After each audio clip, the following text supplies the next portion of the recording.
5, 4, 3, 2, 1.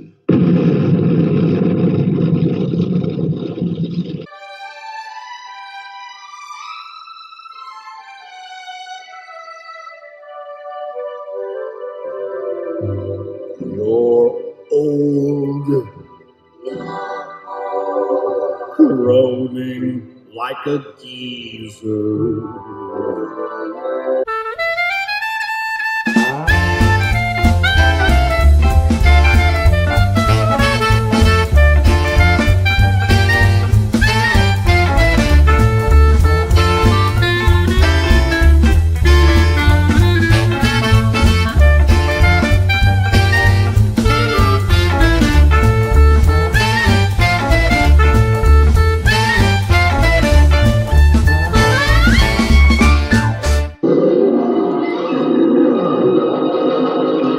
Across the rainbow bridge of Asgard, where the booming heavens roar, you'll behold in breathless wonder the god of thunder, mighty Thor.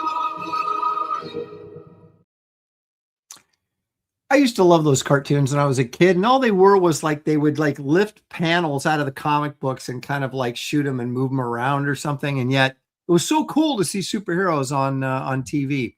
Welcome to Graybeard'S studio. This is episode 147. Gosh darn it, who is calling me? Hey, so sorry for the distraction. The second we go live, my dog either barks or someone calls me on the phone. So welcome. It's episode 147, and we are doing Silver Age Marvel, and that could be villains, that could be heroes. So there you go. It should be wide open and should be a good time. And let's bring in the people that help us do it. And here's a guy who always loves a good time. It's David Williams. You know, ever since you got your computer fixed, you also miraculously fixed your microphone. It's strange. And we are very happy that you've done that. Here's a guy who's never happy. It's Gary Martin.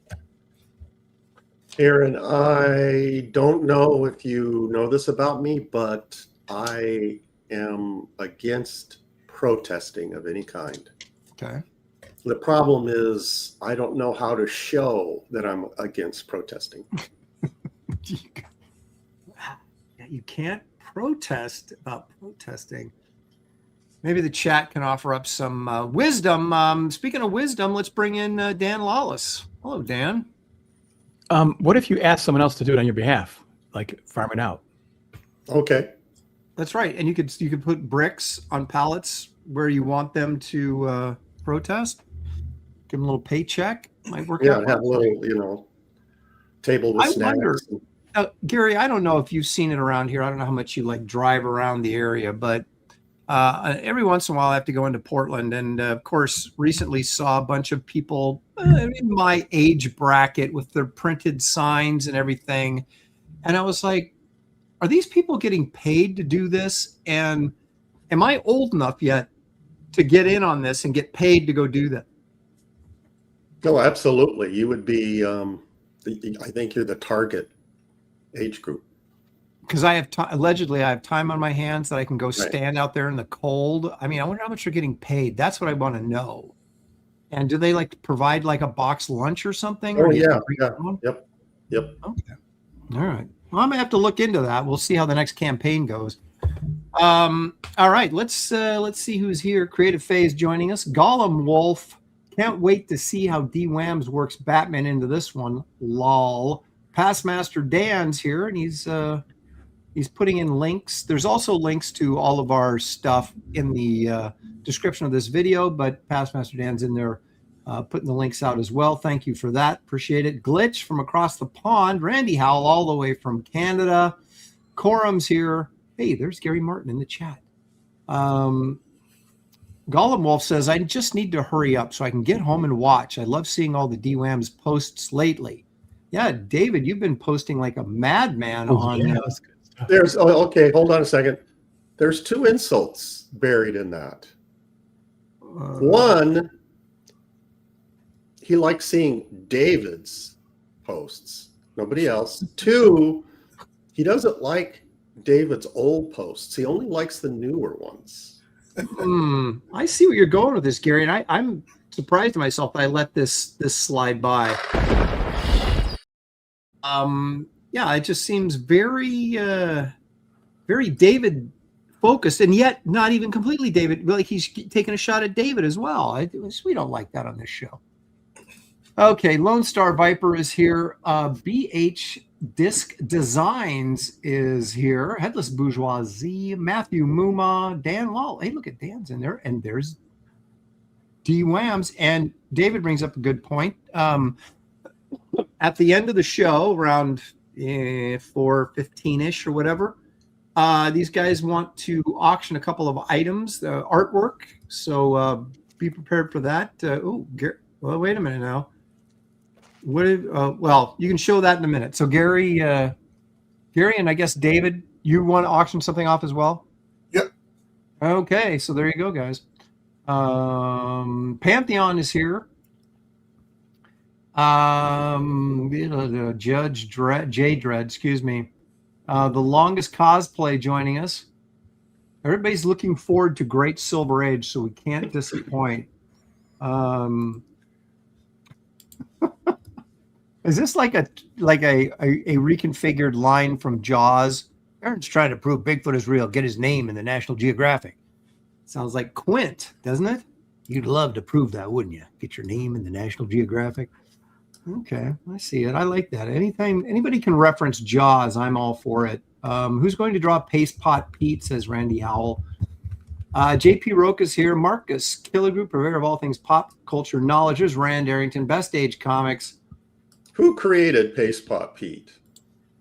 It's got to be a Ditko guy, isn't it? Wasn't he in Well, was I he don't in think Spider-Man? Ditko, Or was he the Ditko's FF? Ditko's more creative than that. I think that might have been Stan. Well, who drew him first, though? Was it Kirby in the FF, or was he in Spider-Man? I can't remember. I don't know. You guys help. I bet Marcus Killigrew knows the answer to that. And I just thought the concept is what, a guy with glue guns, that's a villain now. Paste Pot Pete. Didn't they? He changed his name to like the Trickster, or the Trapster, or the Trapster, I think. Was that the same guy? Yeah, but a better name. Okay. Let's see. I will trap you with my glue guns. Was that Gary? He said, "Now I will trap you with my glue guns." Exactly, because he's the Trapster. Pity Maw is here. I'm waiting. I'm looking for a Marcus Killigrew post that's going to tell us all we want to know about Paste Pot Pete. Eddie Howell already kicked in with some knowledge. And there's Marcus. There's Rand saying yes, they are getting paid. I kind of knew that because they had really nice signs. Rand Arrington says they get paid $100K. Okay, I'm going to become a fake liberal and collect my money. Yeah, Vespa. Aaron really will do anything for money. Oh, okay, wait a minute. So Katie Did's here. Hello, Graybeard's and wonderful and talent Aaron. And the wonderful and talent, I think she meant talented Aaron. Thank you, Katie. I really appreciate that, but you don't have to yell at us. Jeez. I mean, it's like. I'm sitting here thinking, okay, how is Aaron going to criticize this? Yeah, I was figuring that out too. Like I was getting worried. Stop yelling, Katie. Katie's got a good sense of humor. Wait, how are you going to do that? Interpret that as smiley face. Wait, how are you going to spin that one? No, I think I'm giving her kudos for appreciating my humor. Yeah, I'm just saying you always interpret it negatively, but she just put a smiley face in the chat. Well, not always. Okay, I mean, I cut her some slack every once in a while. Like there, I just cut her some slack. Yeah. All right. All right, Dan. Well, that's a nice day today. You're you got up on the right side of the bed today, folks. Well, maybe that's it. Stealth X5 for $2 says hello, Stealth. Thank you for joining us. Best Age Comics wants to know what's more ridiculous, Aaron, the end of Watchmen or downtown Portland? I wish the end of Watchmen would happen to downtown Portland. It probably is, in a way, it already has. Yeah. Oh my gosh, that's so good. Corey Landis is here. Says it's one of Aaron's shows. Yes. See, Corey knows. He knows where the quality programming is, and it's right here on this channel. Okay. Did you say Marcus Killer gave us information on Facebook Geeks? Yes, Marcus and Okay, now Katie's yelling at us and like for sympathy. If you want sympathy from us, don't yell at me. I feel like you're attacking me right now. Yeah. Or, well, actually, there was missing exclamation points there. She needs to put some exclamation points on there. Well, at least really... 3 to get a good yell. Or she was eating a jelly sandwich earlier, and the jelly clogged up the cap button. Oh, that could be true. That does happen. My keyboard is so filthy. It's going around, you know. I can't imagine what diseases are growing on this thing right now. It's like I need to get a new one, but it still works. So I'm like, why would I pay $150 or whatever for a new one? Look what I did on mine. I bought one of these things overlays. Oh. And because I couldn't see the buttons, you know. You get this old age issue, or you just couldn't see well, it's just like, see, it goes over it's a Mac. It goes over the I see. regular buttons, and it's not that expensive. Well, that actually reads much better. The black keys with the white lettering. And it keeps it clean too. Yeah, it's a good idea. I could wash it if I wanted to. I haven't really done but that. You have to wash it when the computer's off. Otherwise, it could be trouble. Yeah, don't submerge your computer. Glitch says Kelsey's keyboard used to crawl away from him. That thing was filthy. Guy was too. Kelsey, we hardly knew ye. Man, people are already suggesting stuff in the chat, and I'm undecided at this moment what I'm going to draw. But let's do a little round of show and tell. David, you're going to auction off something, so why don't you show us what you're going to auction off? Before I do that, I wanted to show something I got in the mail. Oh, okay. So it's very cool, and it's very heavy.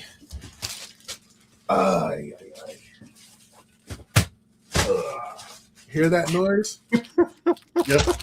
Yeah, turn your camera on at some point so we can enjoy this with you. Yeah. That's like an old man. Look at that. Ooh, wow. E-Monies came through. Sent these books. Wow. Oh my gosh, you got more than just Mr. Merkel. You got Forever People too. Look at this. I know, it's impressive. Oh, wow. This is the kind of book that Gary would sell in his cheap book day. You guys, you know, that might be an idea to 1 week draw large. Yeah. Just go like really big. Yeah, like really big, like you know, double the size of a comic page, and just Twice see up how it comic turns out. pages? Twice up comic pages? Yeah, wouldn't that be cool? That's a challenge. Okay, I'm up for it. I mean, not just a splash, but I mean, just make it big, make a big picture. Yeah. And then got this one, the Forever People. You know, I was kind of jealous that you don't want those people coming to visit. They'll never leave. What was the Oh other my book God. that you were selling that I wanted? The New Gods? Yeah, that's the one I wanted. But this is nice. Oh, that's great. So wait a minute, did you get these from Gary or did Yeah. Oh, these are the ones he bought from you. Okay, so from the auction. So I just wanted to share just how awesome this is. Gary's like, I shouldn't have sold them. Whoever does, you know, gets a Gary auction, getting something really nice and quality. Aaron, you're right. Now I'm regretting selling these. Well, if you never Look open how them, cool that is. you can't remember. You don't remember what you're missing if you never open them. But then as soon as somebody else gets them, and you're like, oh, look at this. that's cool. Yeah, that's crazy. Sheesh. I think I copied that guy in one of my comics when I was 12 years old, that big robot dude. I'm almost positive I did. So had to share that before I share any crap of mine. Hold on. So what I'm going to be selling, you guys saw a cajillion times, but you know what? I have to get a new car. So all of this is up for sale, and it's like a, what do you call it? Yard sale, garage sale. Garage sale, yeah. Just like, come and get it. Possibly the best offer. David, if I buy one of those artist editions from you, will you throw in the demon? I might do that. So I got some stuff. They look good together like that. Yeah. Look at all that demon piece, man. That and the color Thor one with Ragnarok. That's cool. Pieces, man. I can't believe nobody's bought these things. It's like they're incredible. So you're going to auction some of these later? Yep. All right, there you have it. David Williams bringing the heat later at the end of the show, so stick around for this. All righty. Gary, what do you got here? Sharing a couple of commissions. I have a client who is all about old school comics, and he's very specific about what he wants in a commission. And this was like, he thought the storyline of Hawkeye and the Swordsman, that they were, they didn't like each other. So this is like his fantasy cover that they were facing off. Like, okay. Old Wounds is the subtitle. And then what else? Issue 84.1. Yeah, that was his. I don't know why he numbered it that. This is the same client, the original Justice Society. This is the meeting that they had before they sat down for one of their covers, and he was very specific. So they actually, before they sat at the table and had their official discussion, they had these kind of casual discussions before the actual business meeting started. Gotcha. Exactly. And then he wanted like kind of peripheral characters in the background. You see Batman and Superman yapping it up, and here comes Lois, and then there's Jimmy Olsen and Perry, and then he snuck in. He wanted me to sneak in Commissioner Gordon and Peter Parker. Who's the guy with the electricity coming out of his head there at the top of the page? I forget the guy's Johnny name. Quick. A very obscure character. What is Johnny his name? Quick. Thunder or something That's like not that. Johnny Quick, is it? Yeah, yes, that's it. Is that, well, okay, so that's not what he normally looks like unless he's like moving or something, right? I thought Johnny Quick was just like this blonde guy in red tights or something. Well, that could be this guy. There's another guy that these two are like pals, and he's arguing with the Atom because he wants to sit at the table, and the Atom's telling him, sorry, punk. This. Well, Johnny Thunder. Yeah, so he had a backstory for every little. Phil says he's a genie. Yes. It's Johnny Thunder and Thunderbolt. Says Yeah, Right, correct. Okay. I couldn't remember. All right. Yeah. Okay. So he has like a little pal named Thunderbolt. Yeah, and then I'm gonna put up for auction this 11x17 Barda. Oops, wait a minute. Hey. Wrong guy. There we go. This Barda recreation, Kirby recreation. Speaking of Jack, check out those Ooh, gams. very nice. Boy, her little pantaloons are just slipping right off there. Yep. So that's what I'm going to auction off later. Okay, so there you go. That's okay. That'll be later today, probably about 4:15. Dancing Dan Lawless has got a scary looking hand here. What's up? Well, this is, remember last week when I painted, I I'm still scared to touch the painting. But this is a preliminary stuff, for that painting that I did. I just think it's kind of interesting and cool. I'm going to use this technique. That's the colored pencil when you put water on it. Oh, so you went in with the water-based colored pencils or whatever they're called, and then you put water over the top of it, and it becomes kind of a watercolor. Exactly. Yeah. So this is what I hope to finish it. But you know how it is. You're just afraid. I'm not afraid to go in after coloring anything in Photoshop because I can just undo it. But it's like paint. It's like, especially watercolor. Even if you're using acrylics or gouache or I can kind of go over it again. Right. If you screw it up. Yeah. With watercolor, it's one shot. You got one shot to get it right. Very unforgiving. Screw it up. That's the piece is done. And it kind of sucks. So this is my wading into the edge of the water. I'm on the seashore there and dipping my feet into cold water. I am a coward. Every time I pick up a paintbrush, I become a coward. No matter how many paintings I've done, I'm like, ugh. So I know the feeling. Hey, there's Dave Ulbrich says, love me some Big Barda. Of course, Dave, the former publisher of the Ultraverse and now a bigwig with San Diego Comic-Con. So hey, Dave.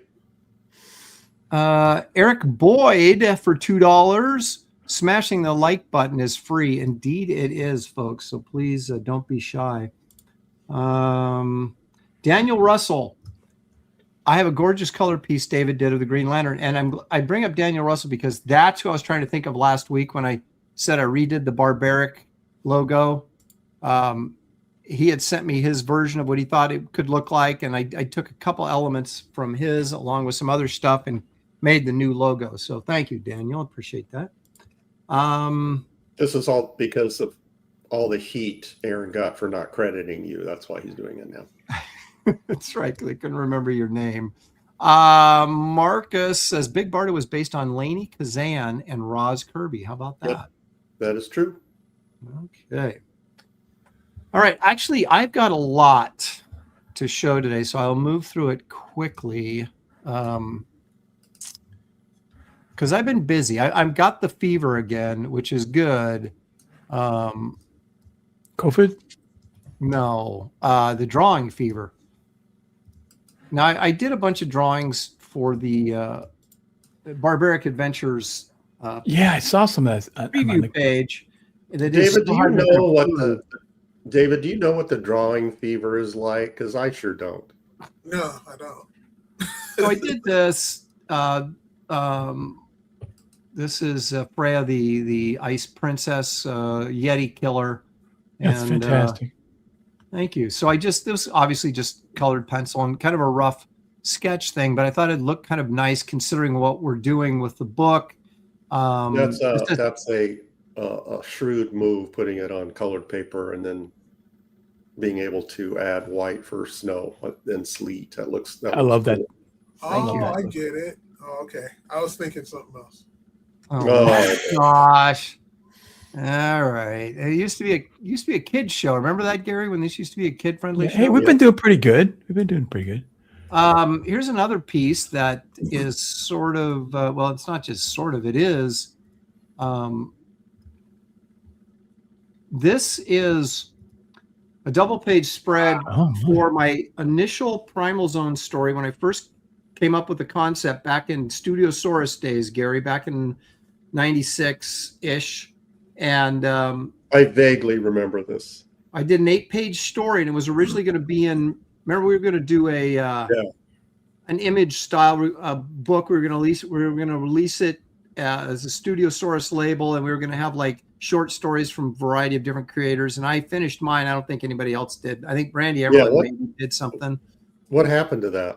This is excellent. Well, we ended up deciding to go and do just separate titles. Like I did Power Cubed, which actually was Atomic Toy Box then.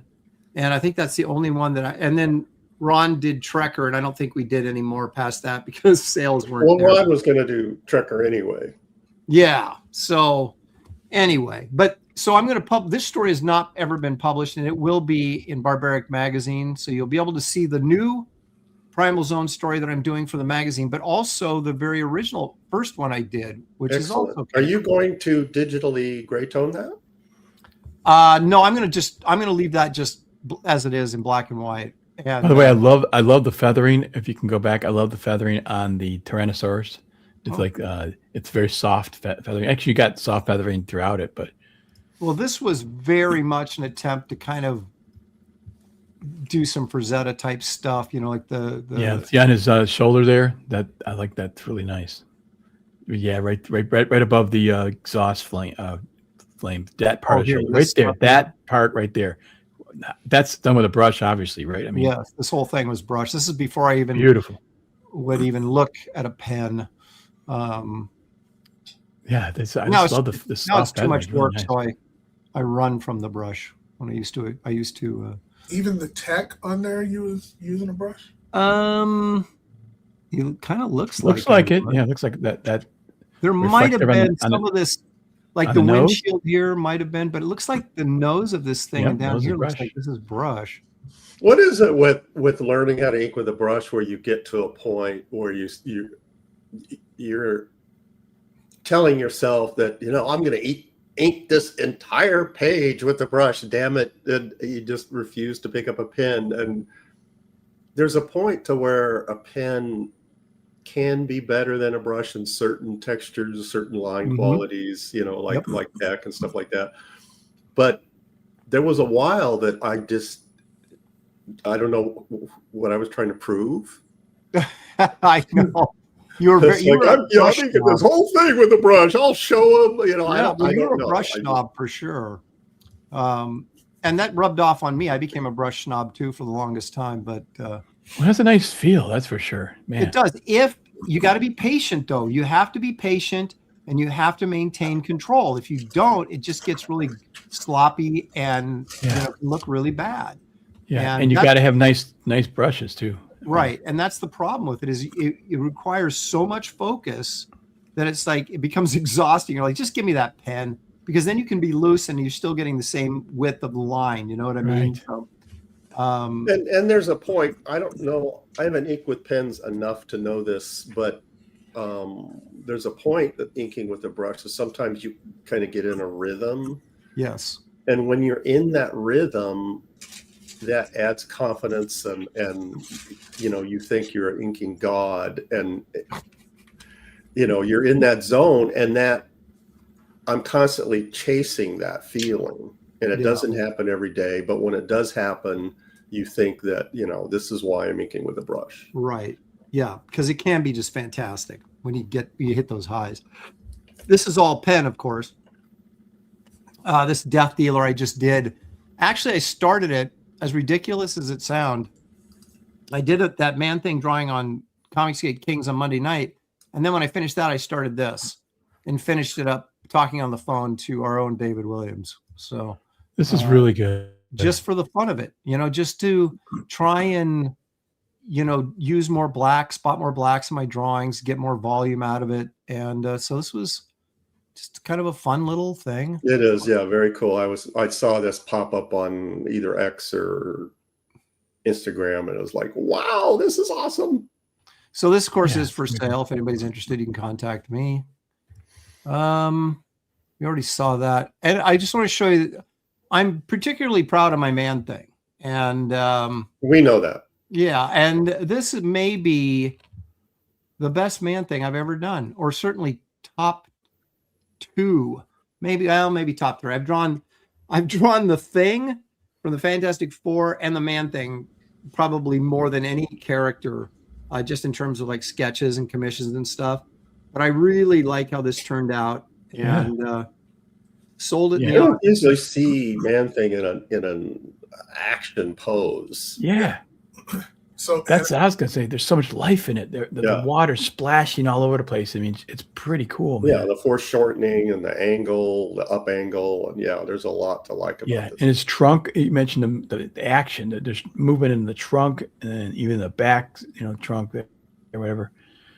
It's just cool, man. This totally was the best piece of the evening for sure. Yeah, you don't clutter the background with detail, just that half tone, limbs back there. It works really well. and that's not a leg in the back. That's his man thing. Okay. Oh, I see. Okay. Kind of veiny. Dave Ulbridge says that man thing rocks hard. So I don't know. Did they know that when they made up this character? Did they know?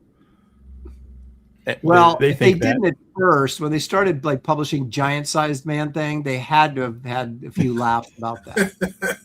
They had to have. But there it is. So once again, my first man thing drawing of 2026, and it certainly probably will not be my last. So, all right.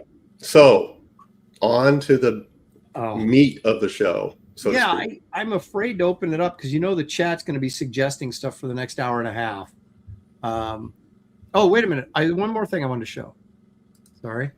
Now I'm waiting for this to get approved by Indiegogo. I mean, everything they've done now is they've complicated everything.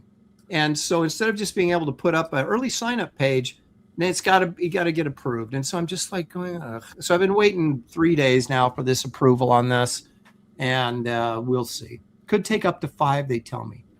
But anyway, so this is just the early sign-up page that will be hopefully up before the campaign goes live on March 4th, right here on this show. March 4th. I don't know, Aaron. This is kind of sketchy. I don't see any kind of representing any ethnic groups on this project.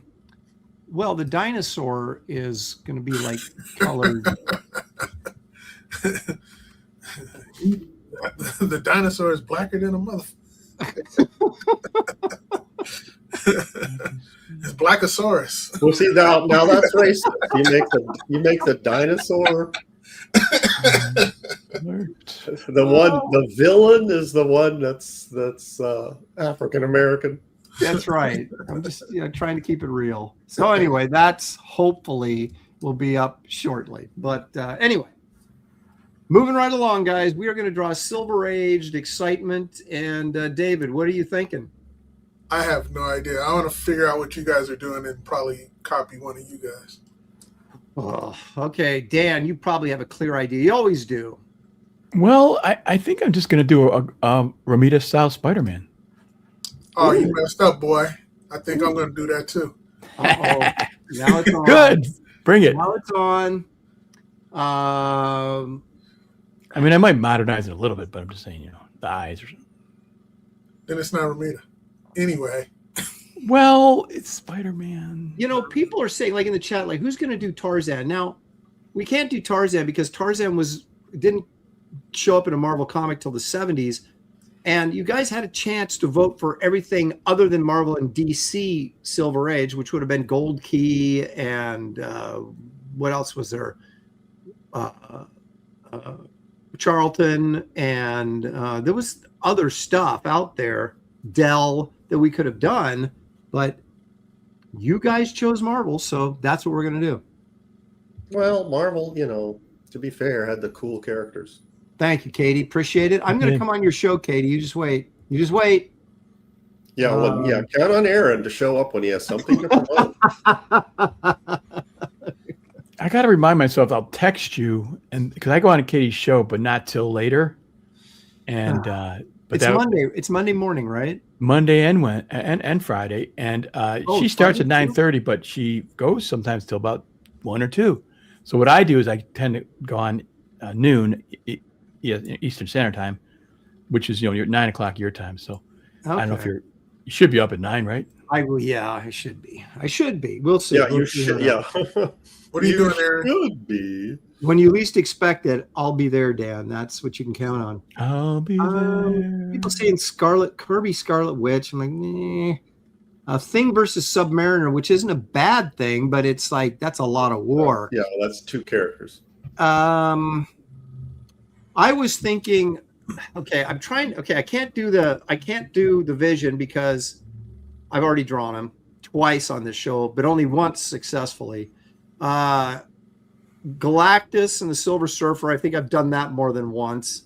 I'm kind of leaning Captain America, even though I've done Captain America on this show. but I love Captain America. So I wonder if Do Captain America. Should I do like a Kirby-esque Captain America? Oh, I'd like to Yeah. see that. I would like to see that. That would be interesting. I've done Kirby before in a mask comic where I aped I made the mask look like Kirby drew him in this panel, and it actually turned out okay. I was like, So I'd have to look at some stuff, but maybe I should do that. Are you going to do the Kirby anatomy too? I think. Well, why wouldn't you? That's what you got to do, right? Oh, I'm excited. Good thing is, can I pull it off? What is The this? extreme. Are you going to do the extreme foreshortening? Yeah, of course. It's Cap coming at you, man. Slammin' Brandon says, I'm 43 and I wake up at 7 a.m. Don't you all old men eat breakfast at 4 a.m.? You know, I have not fallen into that cliche yet. I still stay up late and get up late. Although I do get up earlier than I used to. Like I wake up around 7 to 7:30-ish. But then actually getting myself out of bed, that's a whole nother process. Yeah, I go that's to bed at 4. one of the benefits of being freelance is when the alarm goes off, you can just lay there and Exactly. think about what you're going to do during the day. You don't have to hop out of bed. Ooh, the Mole Man. I love the Mole Man. I think my days of hopping out of bed are over. You know, falling. It's more like roll out and fall. That's true. Yeah. Wait a minute. I could do like a Kirby Hulk too. That would be kind of fun. Oh, that'd be cool too. Both would be cool. I kind of want to see your Captain America, though, as you mentioned it, though. All right. I'll do a Kirby Captain America and let's see how it turns out. Yeah, I'm excited. Okay, and David is doing what? I'm doing whatever Dan is doing, but better. Well, there it is. The gauntlet. Okay, Dan. Challenge. I know. I got to bring it. But I got a plan, a secret plan. You don't even know about. Dan always has a secret plan. He's going to give Spider-Man boobs and make her Spider-Girl. Nope, not And that. this is despite that David knows, Dan, that you did some prelim sketches. They suck, though. I might have to do another prelim. I have done no pre-sketching, so I am. I'm going to switch my camera here. I only had like 10 minutes before the show. I'm like, I just chucked out a couple. I'm like, I don't think this is that great. I might have to do another prelim. I got to dig up some Kirby Captain America so I can get a vibe going here. Okay, so chat, fair warning, everyone has chosen their character. So why do you bother saying that? You this. know what they're going to do. Yeah. Yeah, everybody's saying Daniel Russell's telling Marcus wants Kirby Hulk, and Daniel Russell agrees. Oh, I love the Kirby Hulk. John Beatty says, Oh, brother. Oh, brother. Here's Kirby Cap will be like his vision drawings. I don't believe he can channel Kirby. Look, Okay, listen, there's another gauntlet thrown down. Right. Hang on a second. I want you guys to know that Beatty showed up on my Sunday show to insult me. So he doesn't just do it on Wednesdays. He came in Sunday too. You got a stalker, man. It's awesome. I know. He's relentless. Okay, yeah. Very popular. Night Elf, I see your suggestion of Magneto, and get with the program, dude. Is it Magneto or Magneto? I don't know. David should do HR3. It says Blaze Star. All right, No one's doing Blaze Star. There's no camera around, guys. Hey, okay, a question for you guys. Does Captain America carry his shield in his left hand or his right hand, or does it matter? I don't think it matters. Because he'd want his right hand free to punch somebody, right? Yeah, He's ambidextrous. Yeah, He's but a super soldier. it depends. Yeah, it depends on your composition. Aaron, you could have drawn Forbish Man to honor his Marvel debut. That was, thank you for the 5, Randy. That was the first thing I did. Well, actually, it wasn't the very first thing I did at Marvel, but it was close. It was good old Forbish Man.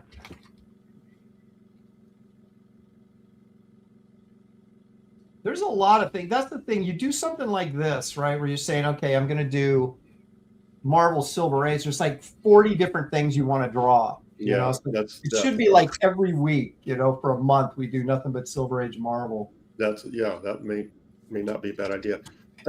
Aaron, get ready to push the puppet button. The who button?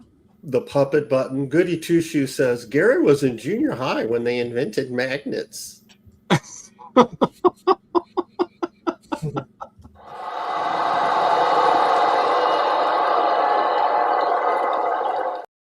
Was that what you want me to hit?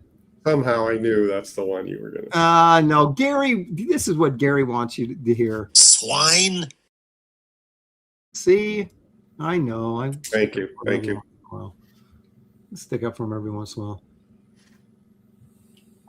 Are there any heroes that are left-handed you guys know off the top of your heads? Good question. I don't know. I had one-time guest on the show, creator of Fables, Bill Willingham, saw that I had drawn a picture of the Wraith shooting left-handed, and he was like, "Oh, he's left-handed. That's awesome." I go, "Well, he has guns for both hands, so you know." True heroes are not lefties. Okay. Boy, you know what? Hold on a second. Randy Howell, the suggestions are closed. Unless you're wondering if Aquaman was left-handed, then that's different.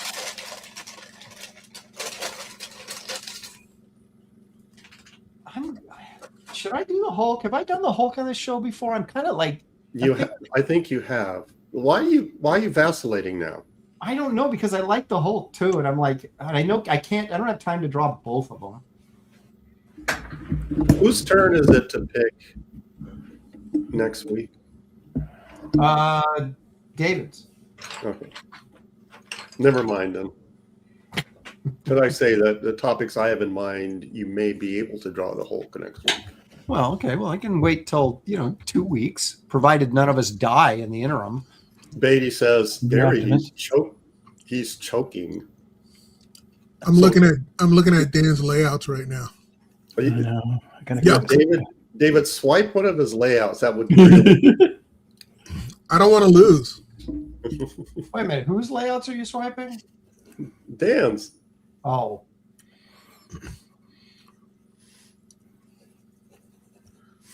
Dan forgot to draw. He forgot how to draw. Look. He's still doing a layout. His pressure's on, man. Yeah, okay, I see. I can't help but draw Cyberfrog. Once David challenged Dan, now Dan's nervous. He's drawing more layouts. This cannot suck. I gotta be good. I would be shamed. Walk away, my head down. Marcus. Is he still giving suggestions? Yes. They're discussing characters in the chat. Hey, Aaron. Yeah. Didn't I already draw that for you? What? Kirby Captain America? That pose. That I'm doing right now? Yeah. I can't see it. I can see it. See what David is doing here, Aaron? Yeah, I know what he's doing, but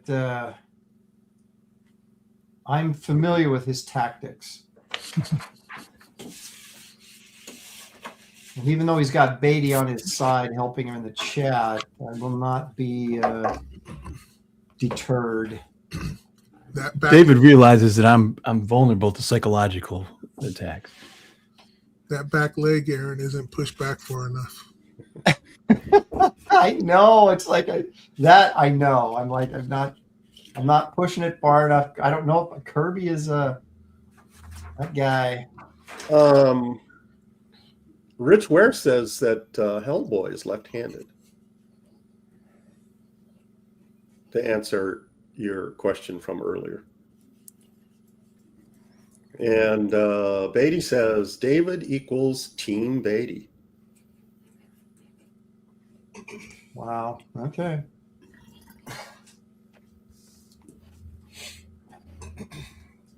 And Daniel Russell says, bring in Rennie for Total Lopez Smackdown. That's not a bad idea. Now, here's the thing with Rennie. Rennie, she gets that she gets the how can I say this politically correct? She gets the cute the male simp vote. So you can't really trust it, Yeah, it's biased, obviously. Yeah, that's what I'm trying to say as nicely as I can. So. Dang it, I didn't leave enough room. Beatty's laughing at me as I'm erasing.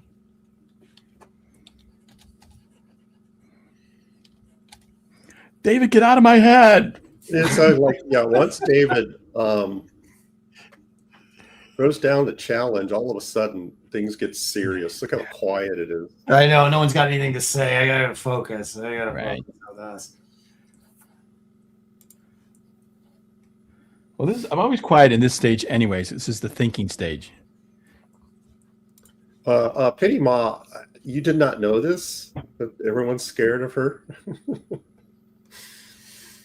Everyone is scared of Pity Ma? No, of Rennie. Oh, I'm not scared of her. I just want a fair shake. That's all. Not that this show is a competition, but I'm just saying.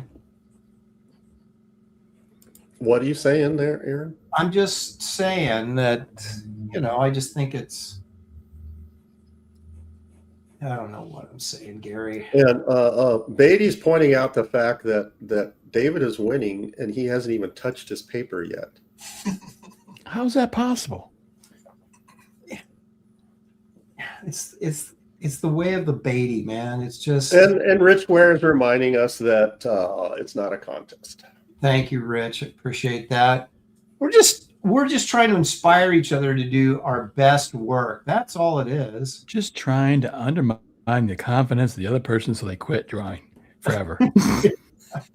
This whole thing. Crush their spirit and drive them crazy. Yeah, we don't want to just undermine someone's drawing on the show. We also want to destroy their confidence. So they never come back. Right. If you can make them cry, that's the bonus. Okay. Let's see. Leg kick for 10. Leg kick is here, of course, because leg kick is almost always here. He says, hello, Aaron. I am here. This is quite a competition. Dan versus David, or is it double D's? Well, that depends on Dan if he's going to draw double D's or not, because he usually does. But Daniel Russell says, you would think Aaron would be used to losing on his own show by now. Again, you would think.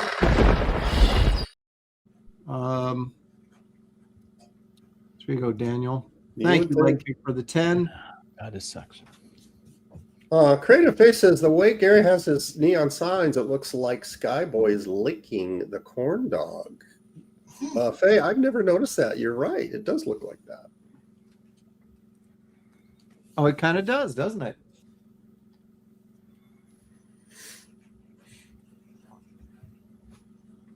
All right, I got to get these legs right. This curled Kirby thing. Whose idea was this anyway? I should have gone with the hole. Did you leave enough room for the legs there, Aaron? Well, I did this really foreshortening thing, right? So with the shield way up here and really big, so I wanted to give enough room for his arm here, and then it got me down, and then I was not enough room for the legs, so I had to move him up, and I've got a lot of. You know what, Aaron? Right now. You know what, Aaron? Yeah. I think you should draw the Hulk. Well, I'm going to do this first now. I don't care.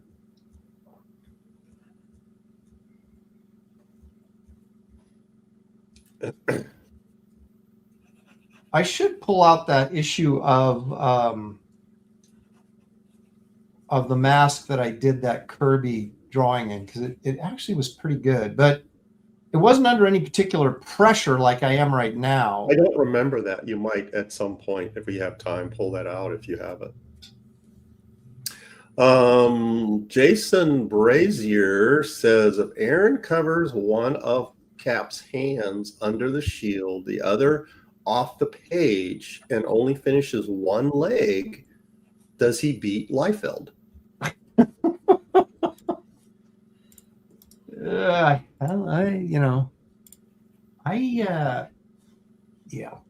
not going to say anything about. Yeah. That's a no-win answer. Yeah. Slamming Brandon, Gary. I don't understand this question, Gary. When are you going to grab the pen? He goes, when are you going to give up the brush and embrace the pen? I think is kind of what he's at. Well, I'm getting closer and closer to that day. My hand is not as steady as it used to be. But I was inking on that Art Adams Recreation Commission today with my brush, and I was in the zone, man. Were you? Yep. And you said, I can do anything. Well, at that point in time, I could. Tomorrow might be another story. That may not last too long. All right. John Beatty says, can David do a draw over Aaron's cap at the end of the show? Oh, my gosh. Big, big words for a guy that will not come on the show. That's all I got to say.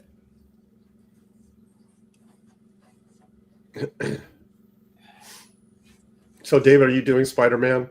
Look, Chad is asking. Yes. Yes, he is. Gollum Wolf says he just got home. Who's David drawing? He doesn't care about anybody else. He wants just to know what David is doing. I got to figure out also how to ink this, right? Aaron, you're not going to like this, but the praise keeps coming in. Daniel Russell says, David is a pure maestro. Look at those strokes. Whatever.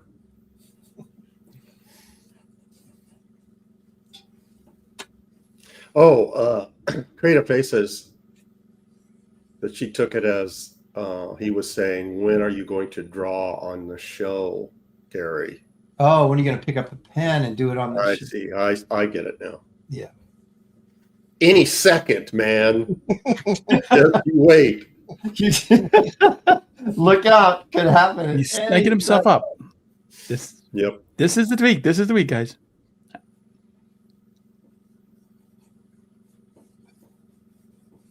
Yeah, I was thinking about, this was a while ago, going on Kings and drawing, doing a live piece on Kings, but then they were drawing, the topic was Ninja Turtles, so I said, nah, forget it. Yeah. I think they're talking about doing that next week again too, Turtles. Really? Yeah, I'm not sure what I guess everybody loves Turtles, right? But the one time I was on there, Turtles, I didn't do his weapon right. And I got almost everybody. Yeah, I got so much crap for not doing one of those guys' weapons correctly. Yeah. I was like, jeez. Oh, check this out.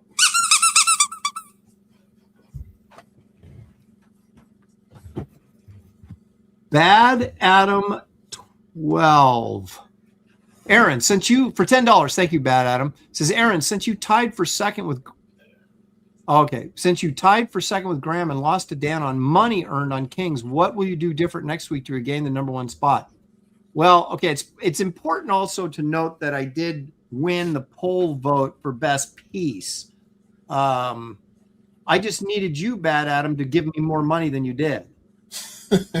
That's what'll help me next time. So yeah, it's the artist is not in control of how the amount that's being bid. That's right. So I put it's it on up to you guys to determine that.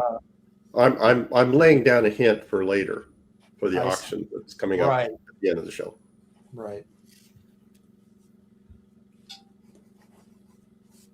Yeah. So if David sells a piece for way less than it's worth, it's not his fault. Right. That's what I'm getting at. Well, I also think that you can do a really nice drawing of something that nobody cares about, and then are you going to get any big bids on it? No. So it has to be that combination of the right character, the right pose, and The popularity of the artist. it's just so, it's got to be your best piece, and it's got to be unique and interesting that everybody wants to buy it, kind of thing. Yeah, there's a lot of factors. And it's got to have boobs. Well, yeah. Dan has proven that time and time again. Beatty is questioning your Kirby knowledge. He's saying, pinch that arm in, Aaron. I think it should go straight back, not bending. Kirby thinks the same. You may be right, actually. Yeah. All right. No, he's right. Out of John's mouth, directly to Aaron's ear. Yeah. Oh yeah, that's way better. Way to go, Aaron. And everything, it's like Kirby is so chunky, and it's like I'd have been better off just like lifting a pose, and copying it. But where's the fun in that? That's true. Then it's just a Kirby swipe, and that's not Right. what you're doing. Right. So I'm kind of, I'm looking at some different things and trying to, like, I don't have an exact pose like this, so it's hard to like, well, what's he doing with the thighs here? What? And who's inking him? Is Royer inking him or is Sinnott inking him? Because it's going to look different. Victor RP7XL says the way to beat Dan is by doing cartoony characters like Scooby-Doo or serial mascots. Aaron excels. Dan has no experience. I do excel. Is he assuming that you're losing to Dan now? Well, there is an assumption there that I don't think I agree with, but I don't know. It sounds kind of seems to. Creative Faye is wondering if Dan's mic is muted. No, he's just concentrating. Yeah, I'm here. I'm here. David is throwing down the gauntlet. Yeah, this is tough. I am trying to do a Romita. Spider-Man is not easy. Okay, hang on a second here. Gollum Wolf says, "Who are you talking to, Gollum? Who are you referring your comment to? Just pull a Coletta and erase most of it." After you draw the whole figure, then erase most of it and just ink what's left. That's all I've been doing is erasing since I started this thing. Beatty's like pressuring me, and I just can't take the pressure. Aaron, you're getting piled on. Eric Boyd says, "Aaron won something? ? I'll be hornswoggled." If only I had the time to blow you guys up right now, but the pressure is just so high on this that What happened to this happy-go-lucky draw stream that everyone is so serious today? David said he didn't actually. Has he ever done that before? He's done it after he's finished, but I don't recall him doing it before he even started. What's that? Yeah, that's it. That he's just going to crush everybody? He used to do that all the time. And then he'd get embarrassed by me, so he quit doing it. I was all perfectly prepared to do a crappy drawing, and then David said, "I'm gonna do what you're doing," and I'm like, "Shit!" Now I got to save face, Yeah, now you can't be happy with a crappy drawing, right? Because then they can compare it. They can go look at that. That's the worst part. David could just say, "This is how it's done." I'm like, shit. Remember that Spider-Man piece? What? Did you draw that Spider-Man piece or just auction it on King's, where he's crouching on top of a light? That was for Graham Nolan's daughter. Her house had burned down. Oh, right. Okay. And right. we were having an auction. Yeah, that was one of the. Yeah, possibly one of your best pieces. I think also that green lantern one where he's putting his hand in the lantern power. That was incredible. Thank you.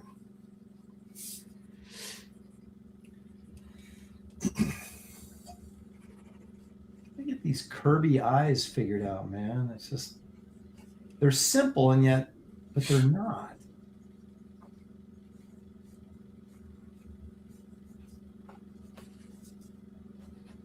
How did Rude do it? I got to go look at Steve Rude copying Kirby and see how he adapts.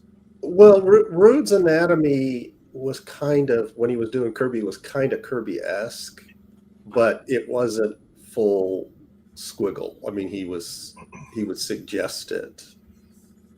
It was kind of half and half.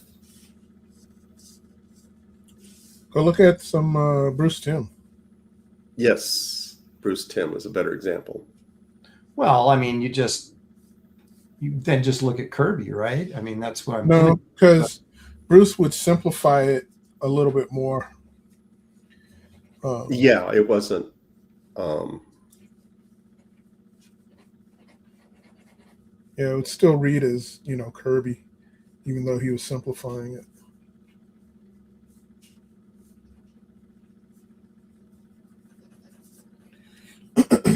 And have been a lot of artists that have tried to emulate Kirby, and some were successful, but most of them, in my opinion, weren't. Well, it's such an individual style. It doesn't really, really make sense unless you're the one doing it, right? And you're like, because it makes sense to him, but you look at it in the anatomy, is like, what the heck is going on here? Well, I mean, they're all, squares and cylinders, and then what he chooses to accent for, not musculature, but he's expressing like sinew and, right. Tension with, the arms and muscles or legs or whatever. He rather focus on that than say, here's the curve of what the tricep. Yeah, the actual muscle mass. Yeah, because that wasn't important to him. Did you ring something, Gary? Did I what?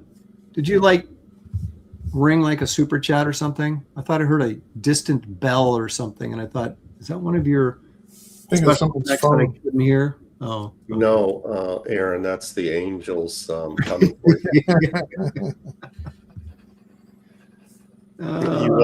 You wanting a distraction? No, Aaron, keep drawing. Why is that bell ringing? I'm trying to draw. What are you guys doing to me? Okay. The chat is already debating on who was won. This thing is not. And you guys are just still in the pencil stage. I mean, I'm blue lining right now. Give me a break here. Yeah, cut a little slack, guys. Beatty says, David is teaching. Listen all, me included. Teaching us how to psychologically undermine your opponent, and this is a classic. This is a master class he's got. You have not completely experienced David's unbridled trash talking. Hey, remember we were going to play basketball and we like planned it for months in the San Diego Comic-Con? Not bad. David was trash talking me every day for weeks and weeks. Yeah. And then we got out of the court and we lit him up. It was brutal. I'll say this though, Jason Pearson's the worst black basketball player I've ever seen in my life. That's true. I was expecting a lot more from him. Jerome was actually good. Jerome was sort of like, but he played like he sort of lives his life, very nonchalant. You know, he just kind of went at his own pace, but he was actually pretty good, I thought. Rich Ware says, David's so dynamic so quickly. David should make a how to draw comics book, trash talking included. You knuckleheads, draw it like this. Don't be an idiot. You know, it's kind of fun. I really haven't drawn sort of the classic Spider-Man. I got so used to kind of putting the McFarlane kind of eyes on a Spider-Man, stuff like that. Kind of like it now. I'm looking at it, you know. Yeah, I love Romita's. Yeah, I always preferred the classic Spider-Man, even Ditko Spider-Man over McFarlane's. I do actually kind of like the big eyes. I have to say that. I think that was one addition that was kind of neat. Ditko was all over the place. I mean, sometimes I liked what he was doing with Spider-Man, sometimes I didn't. But Romita was very consistent in his look and how he did the webbing and how he did the eyes. Very precise. Of course, that's the kind of artist that he was too. He was he was on model. Yeah, he was very clean and very precise all the time. But that's the thing is, you know, that I don't think that people. One of the things that what has happened to comics, why has comics sales dropped so bad, is those guys understood to be on model. They understood branding. They understood that here's your style. It's like, you know, someone taking. It's like a Bill Sienkiewicz did Charlie Brown. Well, it would be really, really interesting. It'd be really cool, but it wouldn't be Charlie Brown anymore. And the people who liked it would be, you know, not happy about it. And I think that happened a little bit with Spider-Man and McFarlane. It was, you know, he did something. The kids liked it. It was really interesting. It was really cool. But all those people that collected the other one were a little frustrated, I think. You know, you got to think about your branding and how you're. I mean, that was a very big deal back then because you did have kids reading the books. And they needed that consistency. You know, they didn't want like art styles that were like really different from each other. They wanted everything consistent. Now it's sort of the opposite, where you've got more of an adult audience, and they appreciate the varied approach to art styles, and you know. But back then, man, it was all about the brand. I mean, it's still about the brand, but about the look. It's like everybody had to draw like Kirby for a while there. See, I kind of think of like that the whole like some of the image stuff. It's almost like Orange Crush, like you know, Marvel was Coca-Cola, and then they came in and started selling Orange Crush, and the kids loved it. You know, it's pure sugar. It's just so sweet, and they ate it up. But it was sugar. It wasn't Coca-Cola anymore, and that's a problem sometimes.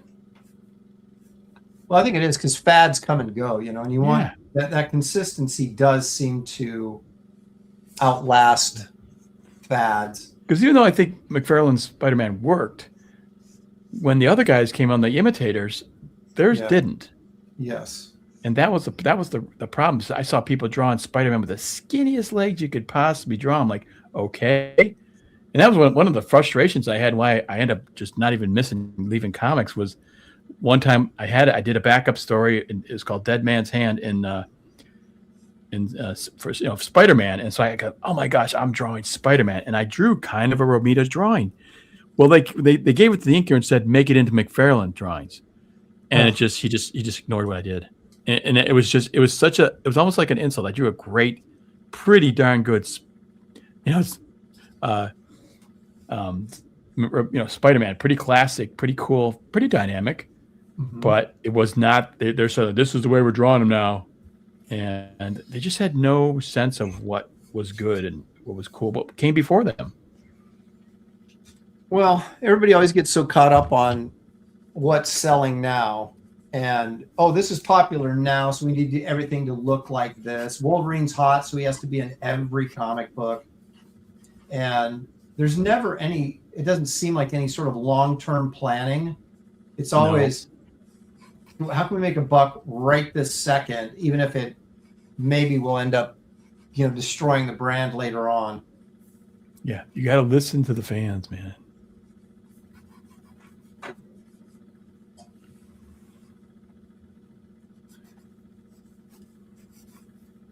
really should be inking Kirby with a brush, but You can do some of the bold lines with the brush and everything else with the pen.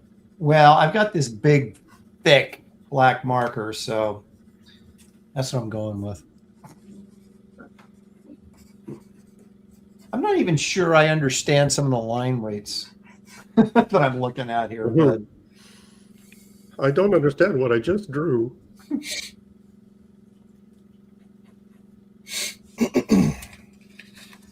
I mean, on the thing I'm looking at, like on the underside of his arm, there's a real heavy shadow, but it's not consistent like on the side of him. So it's like, I mean, there is some line weight stuff, but there's also, it's kind of inconsistent in areas. I don't know who inked this.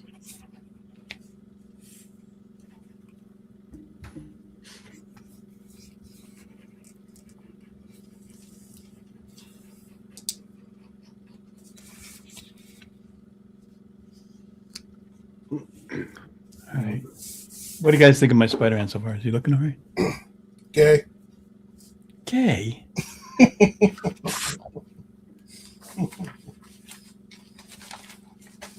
I think it's pretty good, actually. Well, Then why'd you ask? see, Dan, it's like you always say, it's like, who's going to pump up your stuff other than you? So Right. you need to, tell us all how great it is so that we know. Yeah, I think it's working. So thank you for your confidence, you guys. I really appreciate it. I am really happy with how this looks. Yeah. Dan, when you don't give anyone a chance to give their opinion and you're already telling us how much you like it, you're asking for it, man. I like me.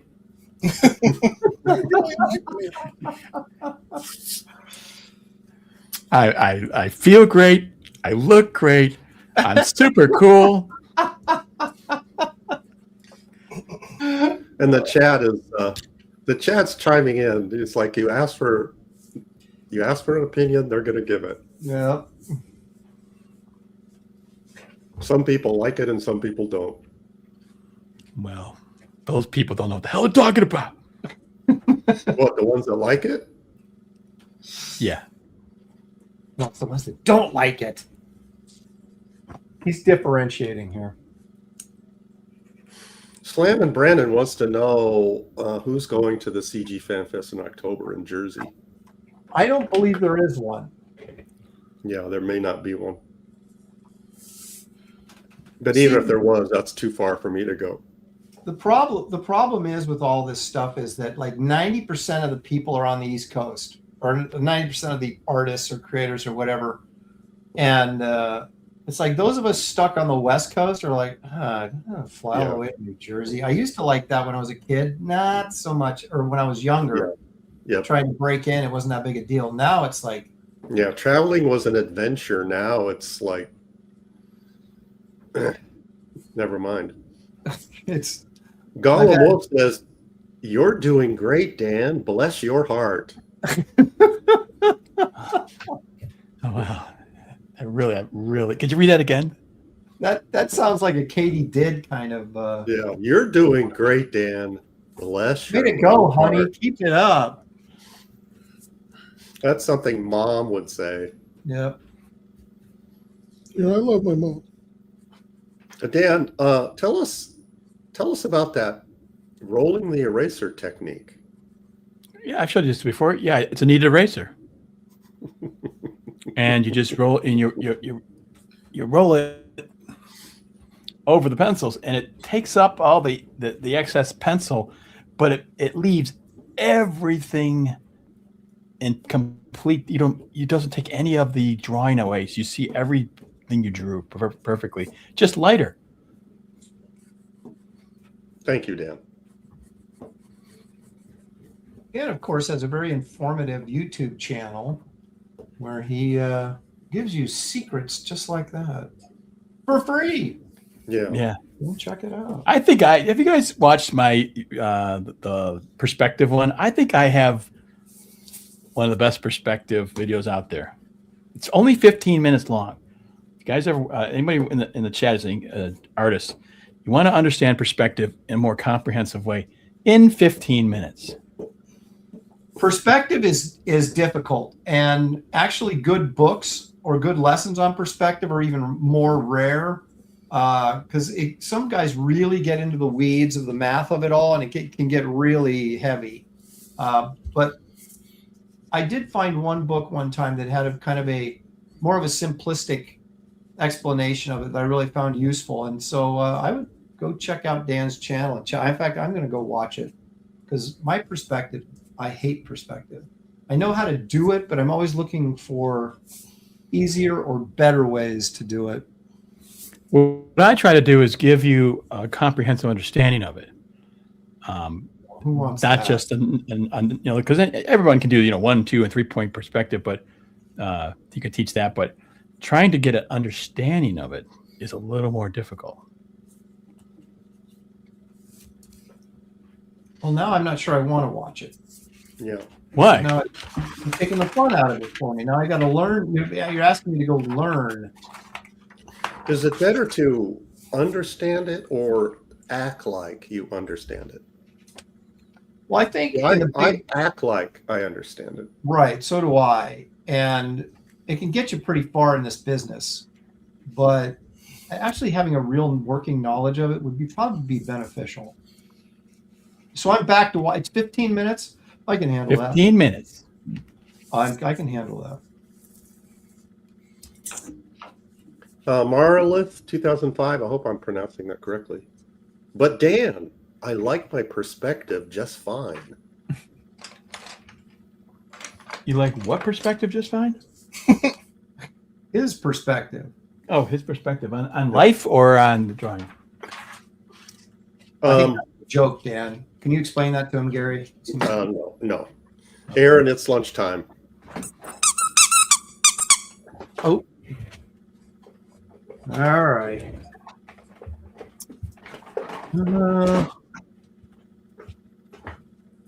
Stealth, $2. He's going to start us off with waffles and blueberries. I'm okay with that. Then it looks like we have some sort of porridge, or is that oatmeal maybe? Kind of hot cereal. Or is that no? That's some sort of Chinese dish, I think. Oh, for lunch. yeah. A succulent Chinese meal. Yeah, some sort of soup thing, followed by, it looks like a big thing of rice. Why does it have a black square in it, though? I don't understand that. Is that an igloo of rice? I don't know. And then I don't know what that is. Sit next, is that bacon? I think that's bacon. Is that bacon? I can't tell. I can't either. Hot dogs, maybe, with ketchup and mustard. Maybe. And then you never put ketchup on a hot dog, ever. And then you got shrimp, that's fine. And then we've got more tea. So this is a big Chinese lunch, although those can't be hot dogs because this is a Chinese lunch. Then you got chopsticks, which I'm not going to eat with, or am I going to eat them? Either. So they're completely useless to me. And then a chocolate cookie to kind of top things off. So, it's sushi, says Stealth. Sushi. That makes sense. Yeah. Stealth, you do realize you're trying to educate Philistines. Yeah. And I guess what is it? Rand Erickson says, no, that's a salmon roll. So there's a lot of opinions about what we may or may not be eating here. Yeah, we're comic artists. We don't get out much, and we don't have any money. Mickey, no, I do not put ketchup on corn dogs, but you're free to do so. I'm not as pragmatic as Aaron is. Did you guys ever get the like lunch bought for you when you were at Marvel or DC, like in New York visiting? And they would feed you lunch? Yeah, like you'd go out to lunch, an editor, you'd be there and it'd be lunch time, Oh. and would take you out to lunch. No, I was never taken out to lunch by any editor. Are you kidding me? Really? Ever. Wow. I had eaten lunch with editors before, like at Comic Cons, but they didn't pay.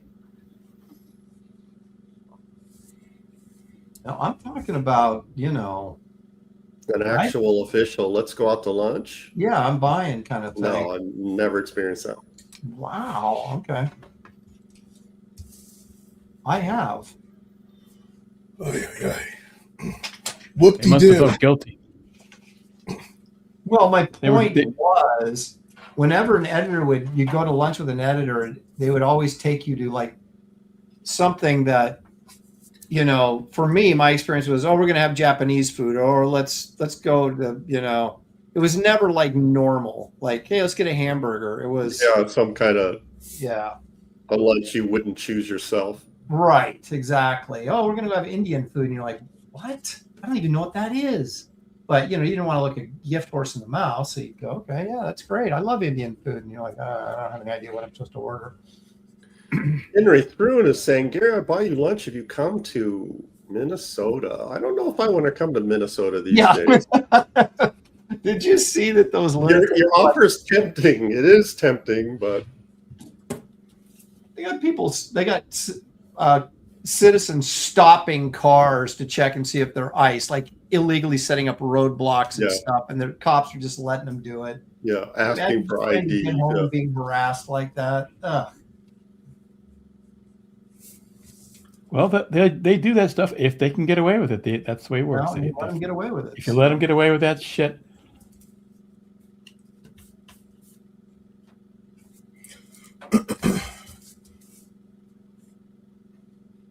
Okay. I don't know if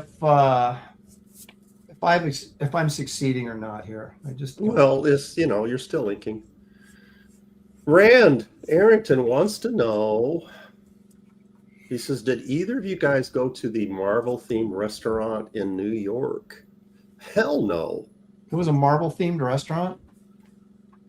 That's that's kind of a fan thing.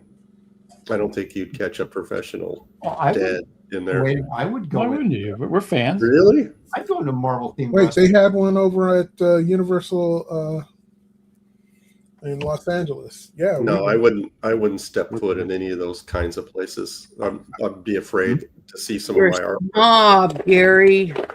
I'd be afraid to see some of my artwork, and then I'd be really sad. Oh, all right. I take it back. Why would you be sad? I think it'd be fun. Because I'm not getting a dime for it. That's why. That would make me sad. Is that Shelley?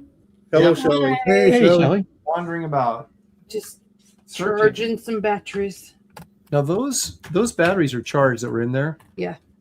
And that thing was like popping and crackling behind me, and it freaked me out, so I unplugged it. Oh, But those batteries are charged, well, that's some scary stuff. possibly. Yeah, popping and crackling is generally not what you want to hear with No. electrical Speaking items. of popping and crackling, did he tell you what we learned about our truck today? Yeah. The oil. Oh my gosh. Yeah, don't get started on car troubles. It's kind of 'cause funny David is, though.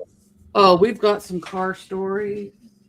Did you tell him about our new car? No, I did not. No. Well, lucky you. You get a new car. Okay. Yeah. Yeah, I'm so lucky. No. Okay, nutshell. I'm an idiot. This is the nutshell of the story. I thought, I'll be the good big sister and co-sign a loan for a sibling. And the sibling made one payment. Uh-oh. Well, I was dumb because instead of co-signing, I must have clicked something wrong and ended up being the co-owner. Wow. And so after I made months and months of payments, I repoed the car. Thought, why am I paying for a car I'm not owning? So that's our new car. Yeah. Not a car that we would have bought. And not It's one not we can bad. afford. It's not but bad. We've got it. But my biggest car payment ever was what, $256 because we're cheap. Back in the day. This one's $557. And at the time I was signing the papers, I was like, yeah, this is no bueno. But I did it anyway because I'm an idiot. But it's not, I mean, we could have been worse. It could have been a really yucky car. Yeah. It's cute. It's sporty. Covered What in kind dog of car is it? more than that. Oh, well. You know, if you have any money, you're not having any fun. And we are having a blast. What is it? A Lamborghini or what? Yeah, it's like It's a little like Subaru tiny SUV thing. Crosstrek. It's super cute and sporty. It's a premium edition. It's nice. But if you can't get financed on your own, you shouldn't be buying a brand new car. Oh, getting up on our soapbox again. Yeah, you shouldn't be co-signing for. And you shouldn't be people that, co-signing a loan out of guilt either. So, you know, life lessons sometimes are expensive. But that's okay. Could be Baby worse. says, "Oh, Aaron has a cute car." It's mine. Well, Yeah, it is a typical Portland vehicle. Like, but we had a list of, okay, we'll start saving for a little bigger SUV so it's easier for the gimp me to get in and out of. So this was not even on our radar, but we might need to fit car seats in for the grandabibis, who are fabulous, by the way. Wait, how many grandchildren do you have now? 2 now. Oh, wow. We have Caleb, who's 2, just turned 2, and then Sadie Grace, who is 5 months. And they think Papa is the bestest thing ever. They are crazy about Papa. So Caleb all day will say, Nana, Nana, because he wants to FaceTime with me. And the minute he sees me, he goes, Papa, Papa. Like, I want to play with Papa. How many kids do they plan to have? They claim to have no, 2 that plan. he knows. Oh, plan. I thought claim, they know of 2. 4. Oh my goodness. Yeah, that's what I said. I said, let her have 1 and then let her choose. But they, yeah, but they're moving up closer this summer. So that'll be really nice.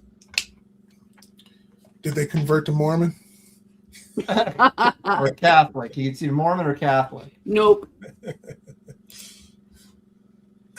But, oh, it's so much fun.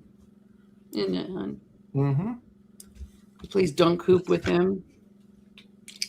It's so cute because Caleb will, well, Aaron will yell, it's good. And then Caleb yell, it's good. Huh. Well, everything I do for that kid vocally hurts my throat, and then he falls in love with it, and he's like constantly wants me Yeah. to do it. I'm like, Oh my gosh. Aaron will have to get, no, I know. Subarus have a little bit of a reputation, perhaps, of what? in the Yeah, Portland area. the chat is talking about that. Yeah. Shelley, Yes. what do you think about this?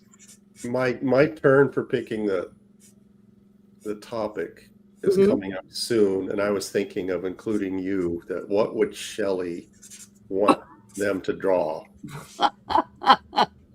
What do you think about that? I've ever heard. What would Shelley want them to draw?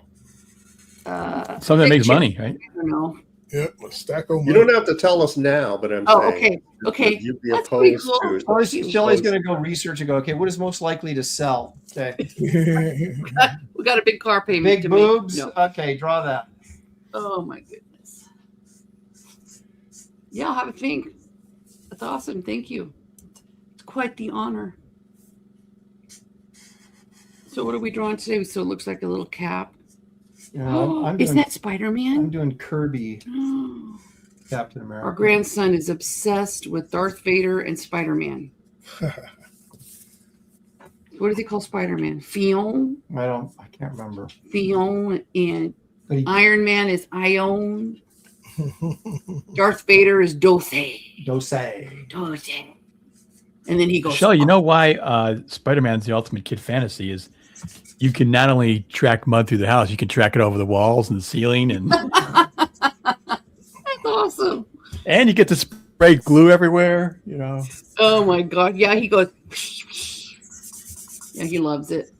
They bought him little, of course, 12-inch action figure toys, and Aaron plays him like the theme to the old Hulk cartoon. Then he has to be holding the Hulk. That's the only one he can say. Hulk. Hulk. He gets that one right. And oh yeah, he just loves. Our son's training him early, but he did look at. Joshua has a framed Spider-Man that Aaron did, and he looked at it on Friday. Like, that's Spider-Man. I'd say your papa did that, and he looked at me like I have no idea what that means. Wait, the old Hulk theme, the Doc Bruce banner. Yeah. Go on. And then he'll play him the Spider-Man one. He likes that one, and he, of course, does the 2-year-old dance. You know.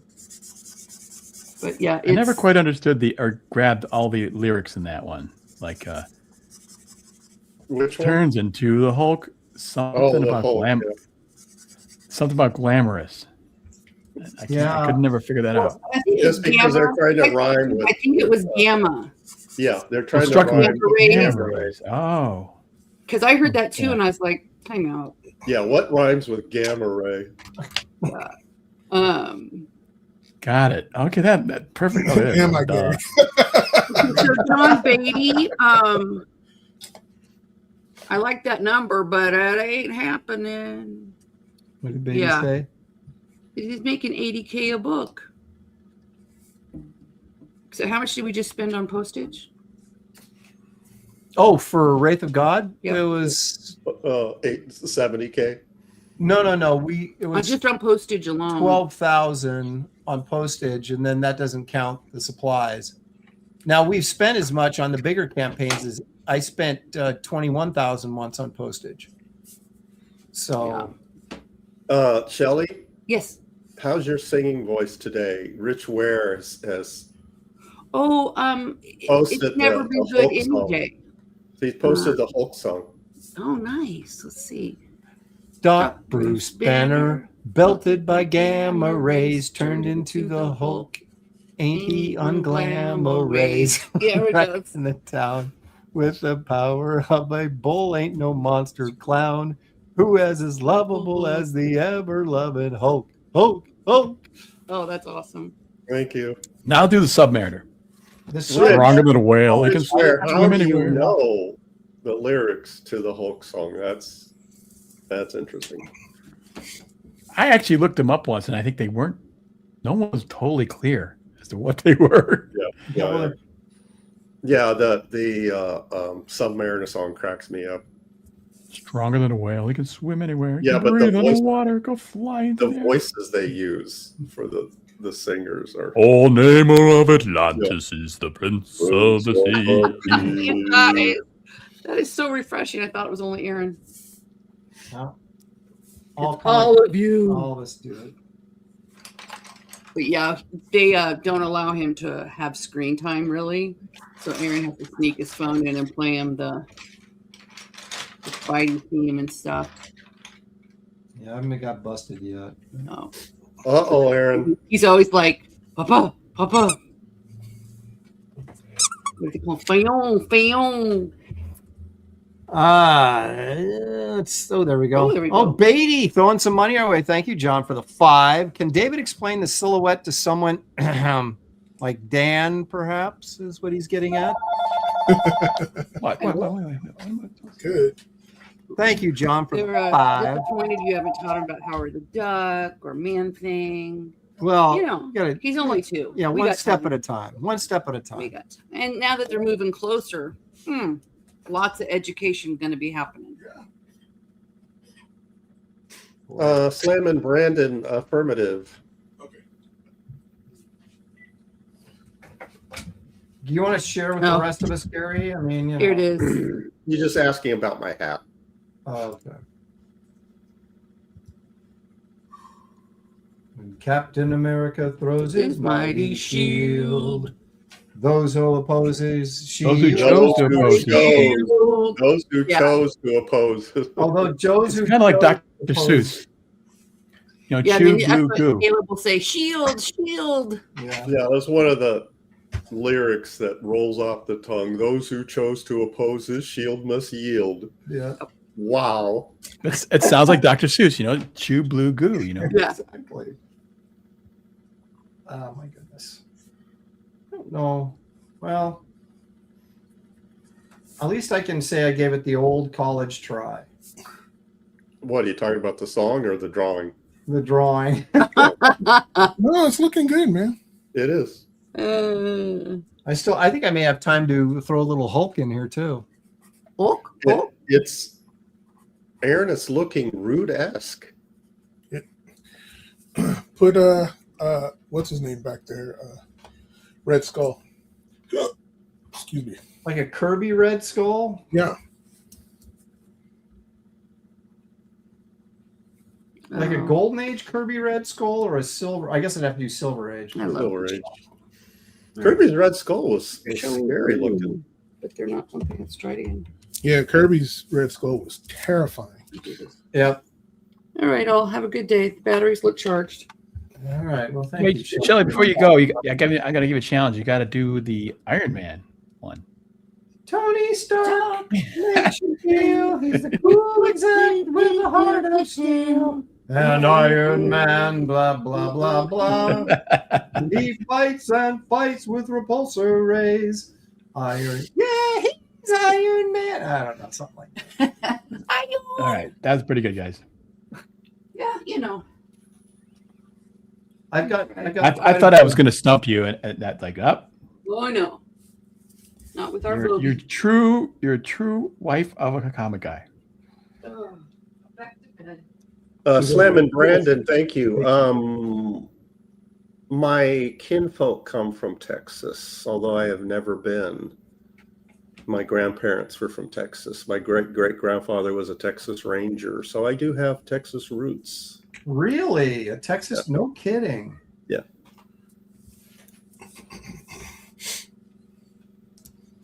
So it's kind of like your past history is kind of like a Clint Eastwood movie. Yeah, yep. My grandfather told us ripping yarns about his exploits. I'll bet. None of them sounded true, but... Well, yeah, but they're still great stories. Yes, they were. My grandfather used to tell me how I had lunch with Abraham Lincoln once, and I was so young it didn't dawn on me to like, oh wait a minute, you're not old enough to. Did he have a letter written by Abraham Lincoln? No, he just tell me these ridiculous stories that I would believe.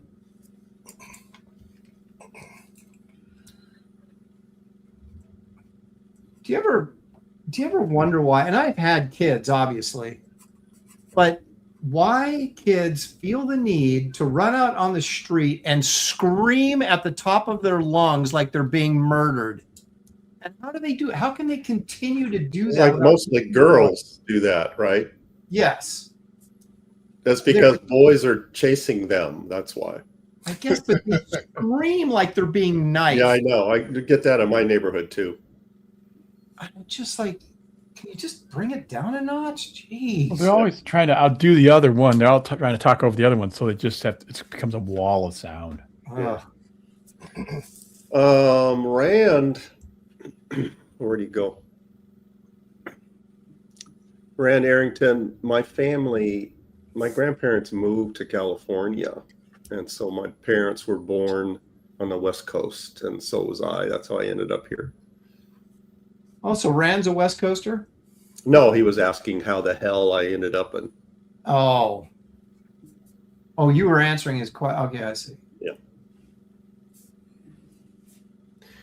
Vespa guy says, my uncle wasn't a ranger, but he did catch some bank robbers.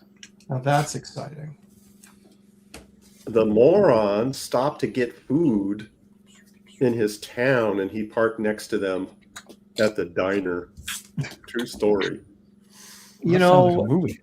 Interesting. doesn't it? I almost read that. The Mormons stopped to get some food. No, morons stopped to get some food. Isn't it interesting how stupid sometimes bank robbers and people like that are? Yeah, they got to eat too.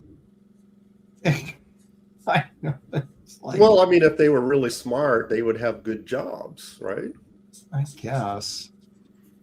But, you know, you'd think they'd put some semblance of planning into their,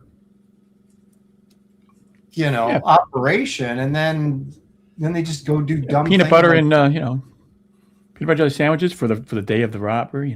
yeah. Yeah, pack a lunch, man.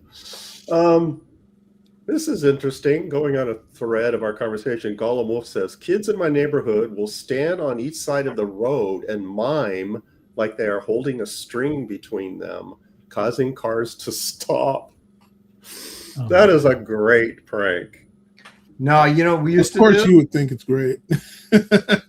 We used to stage fights along the side of the road when cars would drive by, see if they would stop at like the help or whatever. Uh-huh. And like one of them would be, we'd take one guy and we'd like throw him into the mailbox, and then you'd like act like you got, you know, you hit your forehead on the mailbox and fling yourself back and onto the ground. And we had several people stop, and then of course we. And then you jump up and run away. Yeah. I made a life-size dummy where I took some old clothes and stuffed it with rags and newspapers and stuff, and climbed up in a tree. And when a car would drive by, I'd throw them onto the street. Oh my God. Okay, that's actually dangerous. Why am I not surprised? It was hilarious, though. And Gary's like, yeah, we see this fun thing. We'd go up on bridges and drop cement blocks on cars. It was freaking hilarious. I had a lot of fun with that dummy. I did a lot of stuff. Hey, now. Brings back prank days. I think I told the story where I put him on the toilet. My grandfather was over. And Yeah. my friend dance because he kept knocking on the bathroom door. Nobody answered, so he'd walk in and thought it was somebody actually sitting on the toilet.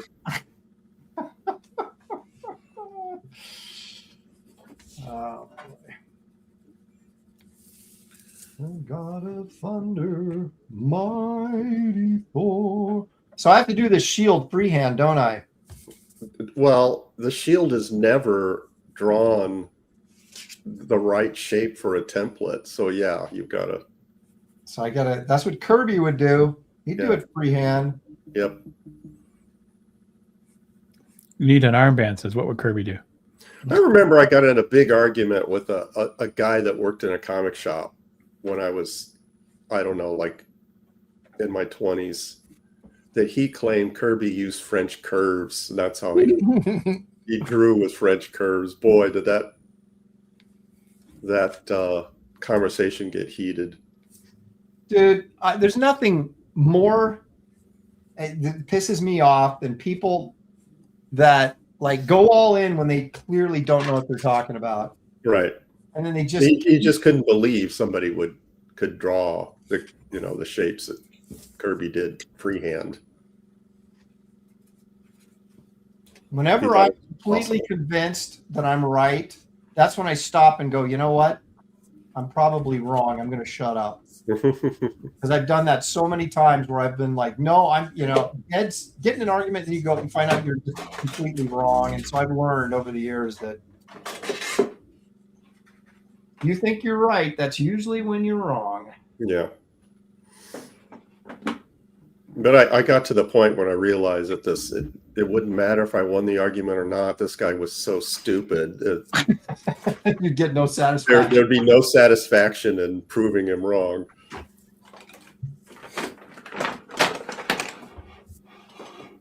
I got in an argument years ago, right? I think after Trump got elected the first time, about this guy, of course, saying that Trump was a Nazi, and I was like, "You do know that Nazis are socialists, right?" They are not. He's arguing. And I said, "What do you think Nazi stands for?" National Workers Socialist Party. I don't know how they got Nazi out of that, but that's what it stands for. This guy was like saying, "You don't know what you're talking about. That's not what it stands for." And I went, "Okay, I'm done with this conversation." Right. TA. Nothing is controversial about using a French curve. I use them all the time, but not when I'm drawing my figures. I use them for curves for tech and stuff like that, but not for like. I use them all the time. A French curve to get the correct line for his shoulder, that kind of thing.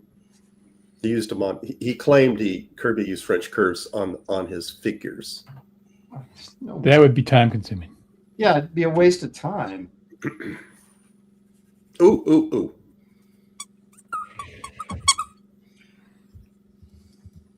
Gollum Wolf for $4.99 says, "Never argue with an idiot. They will drag you down and beat you with the experience." Says Mark. That's a quote from Mark Twain. "Never argue with an idiot. They will drag you down and beat you with the experience." I would agree with that. But usually you don't know you're arguing with an idiot until it's too late, and then you're already in it. Mm-hmm.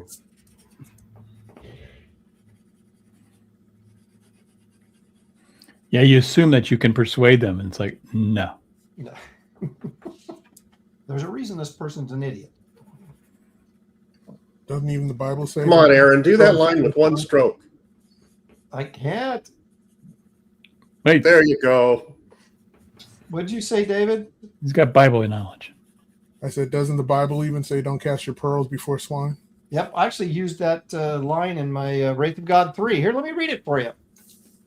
Where is it here? Spoiler. You happen to have it right there. Well, I do happen to have a copy just sitting right here. And you have the page bookmarked. There it is. And she said, so Esther says, "Repent of your sins, turn from this evil." And the witch punches her and says, "Shut up. You have nothing to offer me. You're just another sacrifice to increase my power." And Esther says, "Pearls before swine." There it is, ladies and gentlemen. Mm-hmm. And if you haven't read Wraith of God 3 yet, sorry. Yeah. I think swine is an underused insult. Well, it's clearly one of your favorites. Yep. Swine. There it is. So, what does swine do to get such a bad rap? They're animals. Yeah, I stole that from Peter Sellers, Inspector Clouseau.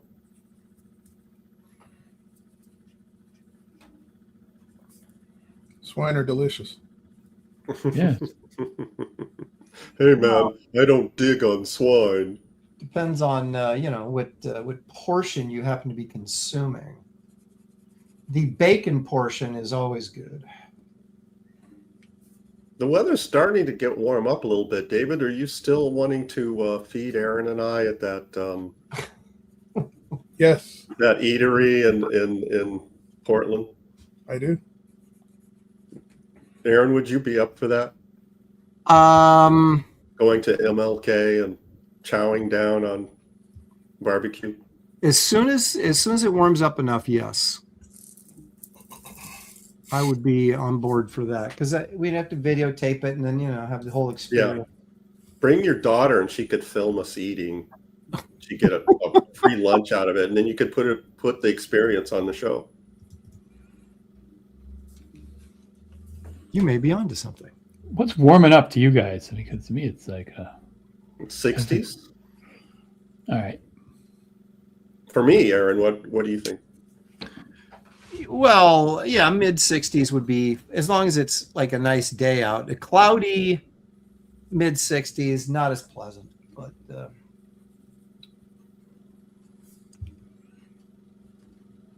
because we've had like zero temperatures and stuff like that, and at night like 5 below here. It's not like it's Wisconsin or anything, but Well, Michigan. So when you get that for about a week or something, and then you get a day that's like just 25, 30, you go, wow, this is so hot. Yeah. It's balmy out here. It's a balmy 30 degrees. How much time do we have left?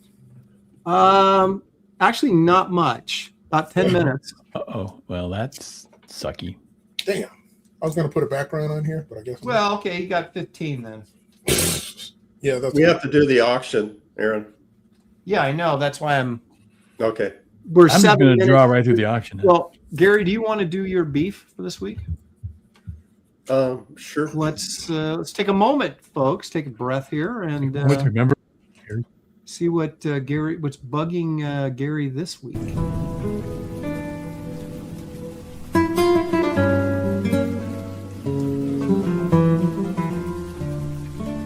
What's Gary's beef?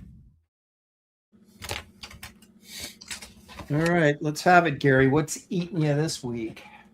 This week, my beef is my shanking cough. You still have that cough? And I'll explain that phrase in a minute. Okay. Some of you know that I caught the flu and it hung on for like almost a month. And I started to feel a little bit better, but I was still dealing with respiratory, issues. And every once in a while I had, to extract some glutinous liquids with a hearty cough. And I was doing that morning routine, and then I felt a soreness on my side. And then the soreness kind of lingered throughout the day. The next morning I woke up and I couldn't move. It was that painful. I couldn't reach for anything. I couldn't twist. I could barely walk. So I had it checked out. And apparently I cracked a rib when I was calling. Are you kidding me? No. I've heard such things, but I've never actually. Yeah, I had heard of that before, cracking a rib while you were coughing. I thought it was, an urban myth, but no, you can actually do it. And that's what I did. That's an old person thing for sure. It was so painful. It felt like I'd been chopped with a cleaver. I mean, it was just ridiculously painful. So this has been going on for almost a week now. And I can function, I can walk, I can reach for things and, that kind of thing. But I still have my cough.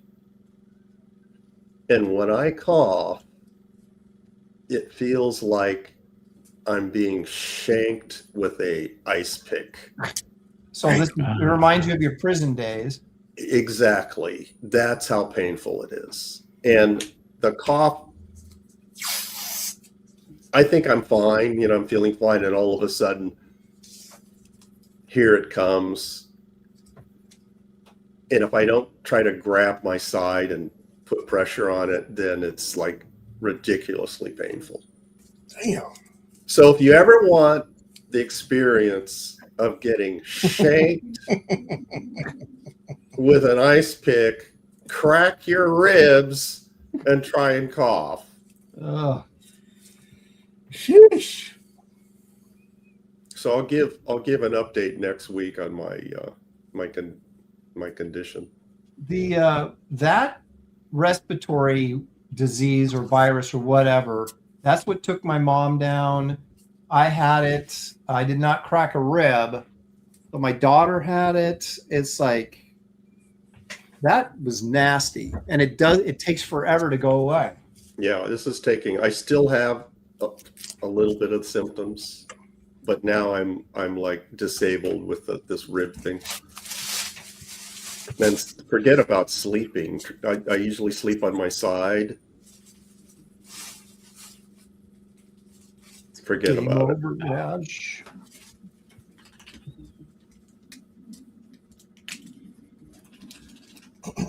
Sheesh. Okay, now we're getting the, oh yeah, well, top this. Steve Giblin says, I can totally believe that, Gary. I gave myself an umbilical hernia after having a 5-month-long cough. Oh my gosh. Also messed up my throat. I can't sing anymore. Yeah, see now, I can't play the piano anymore. I actually never could, but now it's really bad. yeah. So yeah, I thought I was on the mend, and then whammo. Cracking the ribs. Wow. From coughing, not from some, dangerous adventure. I'm not jumping ramps like David used to do. I was just coughing.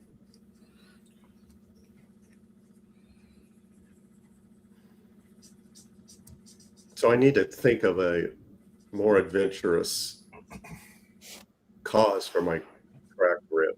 Well, that's the thing. It's like, you don't So want to, I'm I telling broke my people, rib yeah. coughing, But I'm telling people that they have sympathy for me.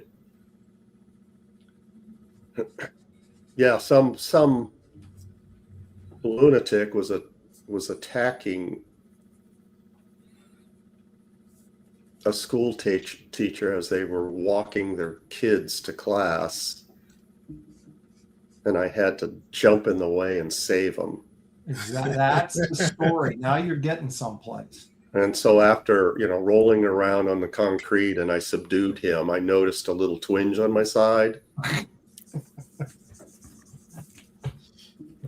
But it was well worth it. Yes, the kids. Saved lives. It was. The kids all signed a thank you card when I was in the hospital, and it was very touching. Did you get a medal? The mayor gave me the key to the city. Yeah, that's good. See, that's way better than. Ran into Mike Tyson. Words were exchanged. Went down.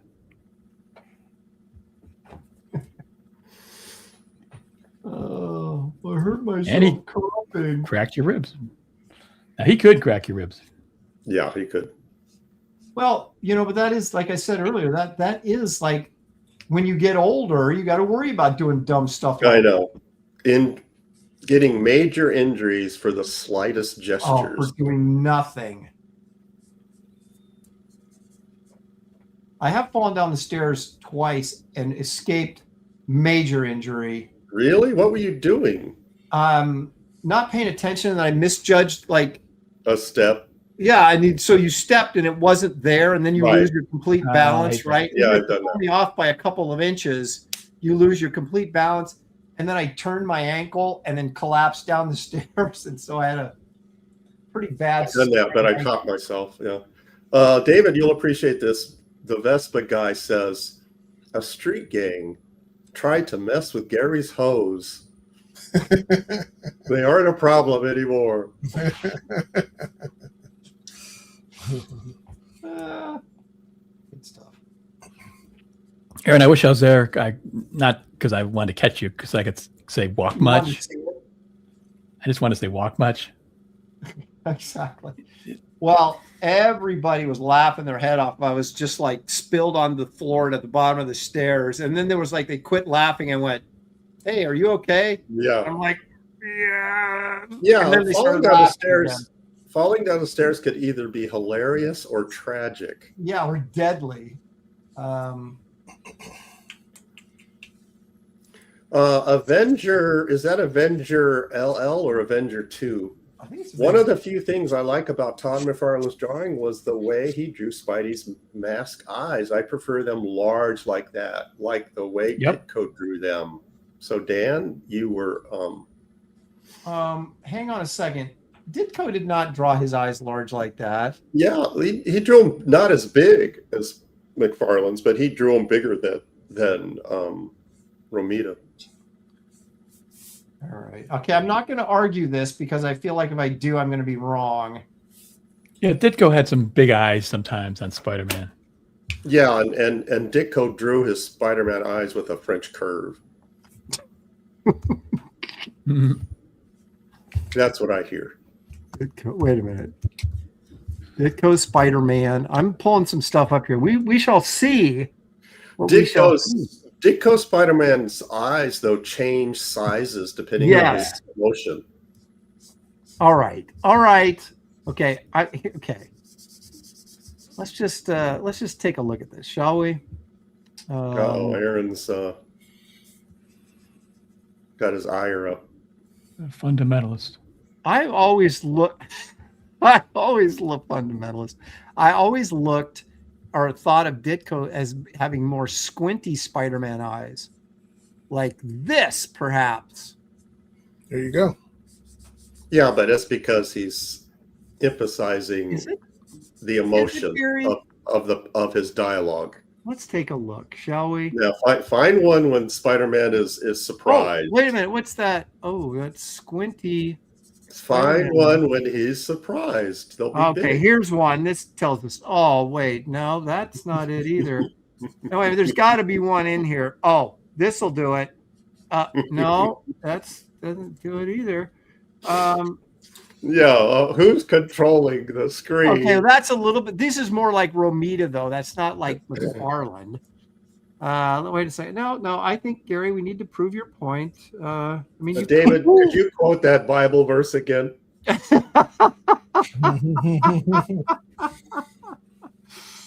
Let's see here. Here's a good one. Oh, no. Well, that doesn't do it either. Let's see here. Okay, this one for sure. No. You'd have to find panel pages of stories. Here we go. Not covers and pinups. No, that's not it either. Oh, this one where he's fighting Daredevil. Nope, that's not one either. Boy, I can't find one. Okay. Hey, Aaron, I think it's time for the auction. I think you guys are high. That's what I think.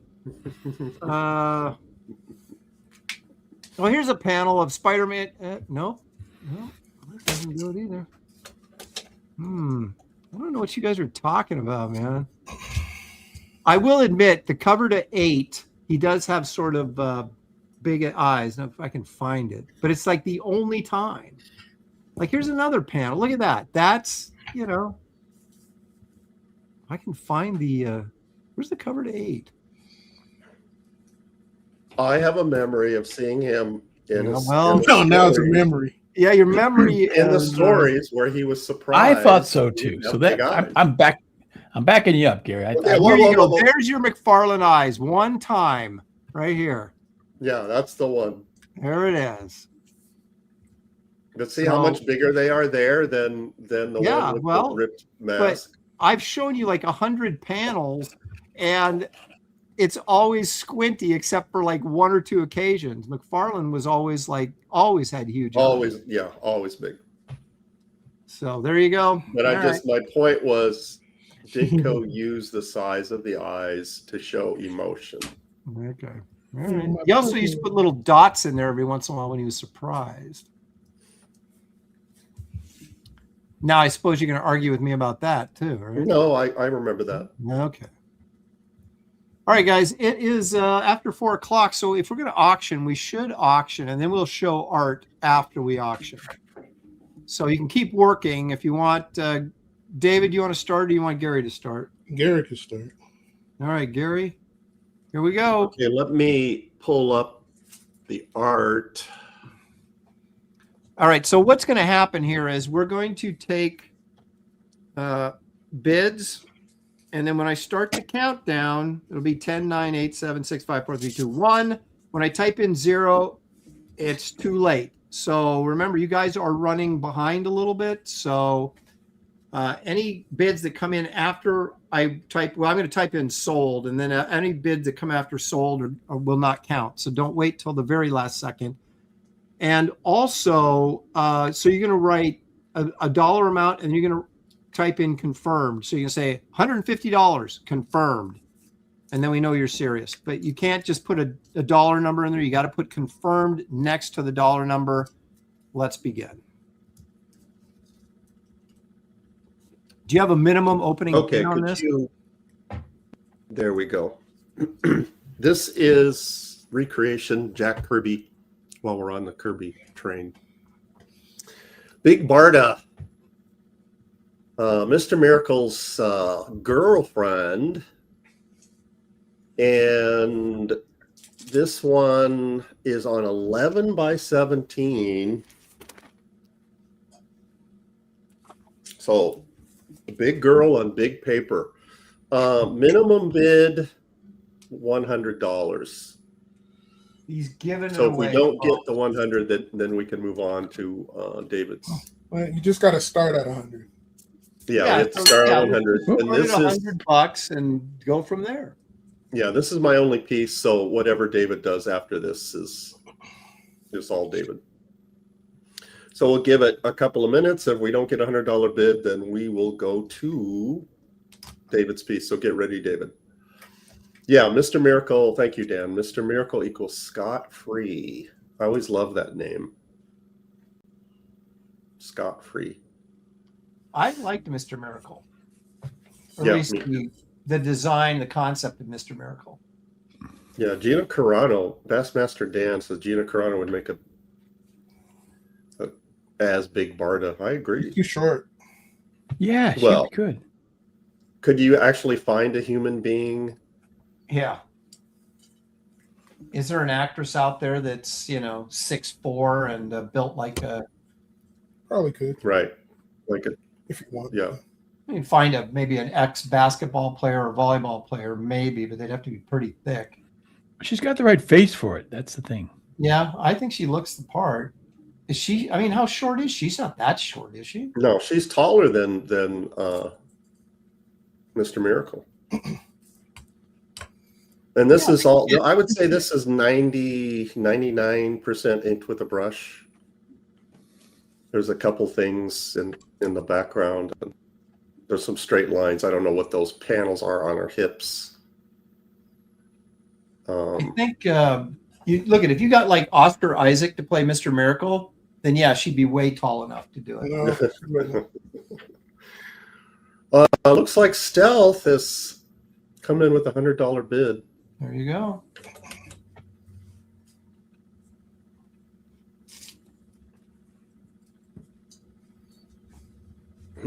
Yeah, no one is kicking in, so why don't we start the countdown? All right, I got to finish blue lining my Hulk here. Okay. All right, I'm going to start the old countdown. So Stealth is, where is Stealth? There he is.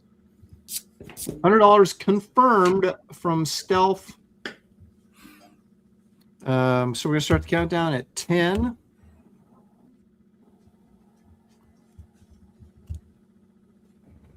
9.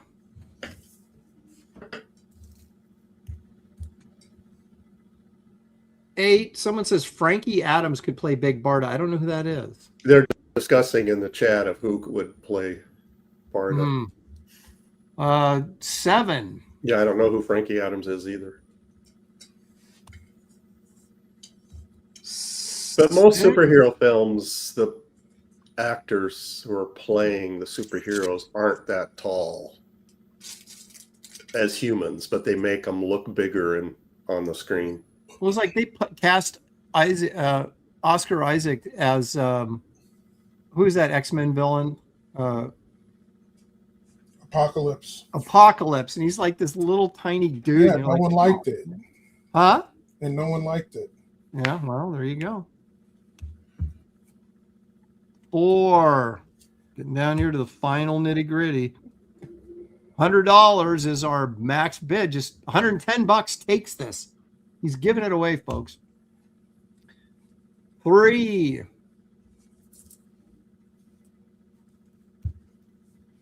2. Rich Ware says John Rhys Davies wasn't really that much shorter than Orlando Bloom, nor was Paul Rudd the size of an ant. This is true, but they did shrink John Rhys Davies down for Lord of the Rings digitally. I'm sorry, 2. 1. Stealth is like, hurry up, do that countdown. Daniel Russell, you're going the wrong way. We need over $100, not $90. Zero. I think he's trying to be pithy. Yes. Well, I've already blown him up once, so I'm going to type it in sold right now. There it is. Thank you, Stealth. If you could include 15 for shipping and insurance, I'd appreciate it. Let me type in my PayPal.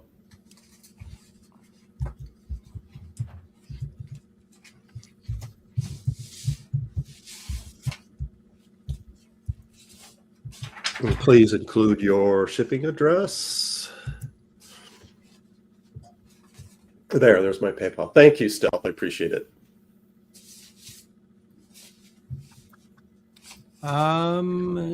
Okay, we'll take that down. All right, David, are you ready to go with your auction pieces?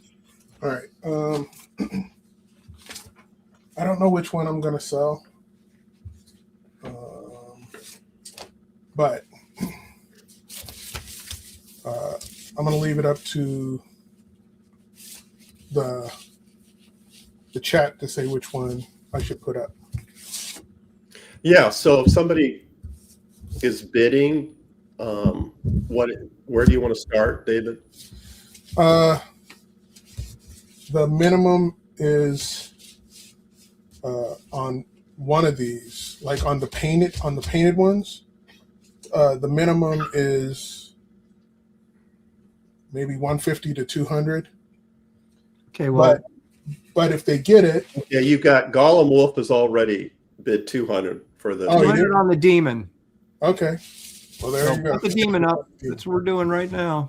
So if it gets up higher, I'm willing to throw in Ookla and Robin Hood. Ooh. With the original sketch. So if it gets up to what? 350? I don't know. Sure. Why not? Okay. 300 gets you all of that.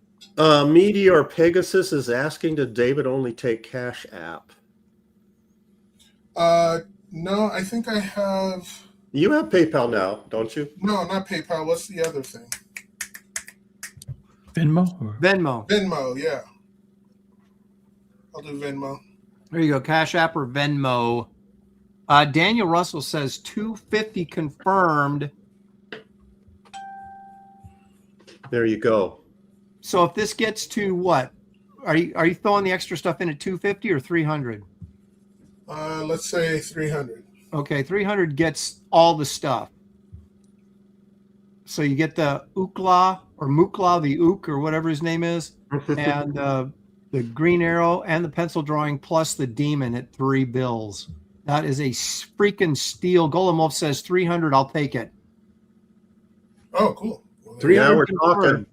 Now we're talking. Now we're getting someplace. Stealth, thank you for the payment. I really appreciate it. Avenger 2 says it's Ookla Don Lopez. I didn't know the name of the character either. Hey, if it gets up to 400, I'll put this in. Oh, look at that. Dude, he's giving this stuff away, my. man. Someone get in there and take this. I'm tempted. If I didn't have to pay for a car I don't want, I would. 350 confirmed. Rand Arrington, man, he's serious.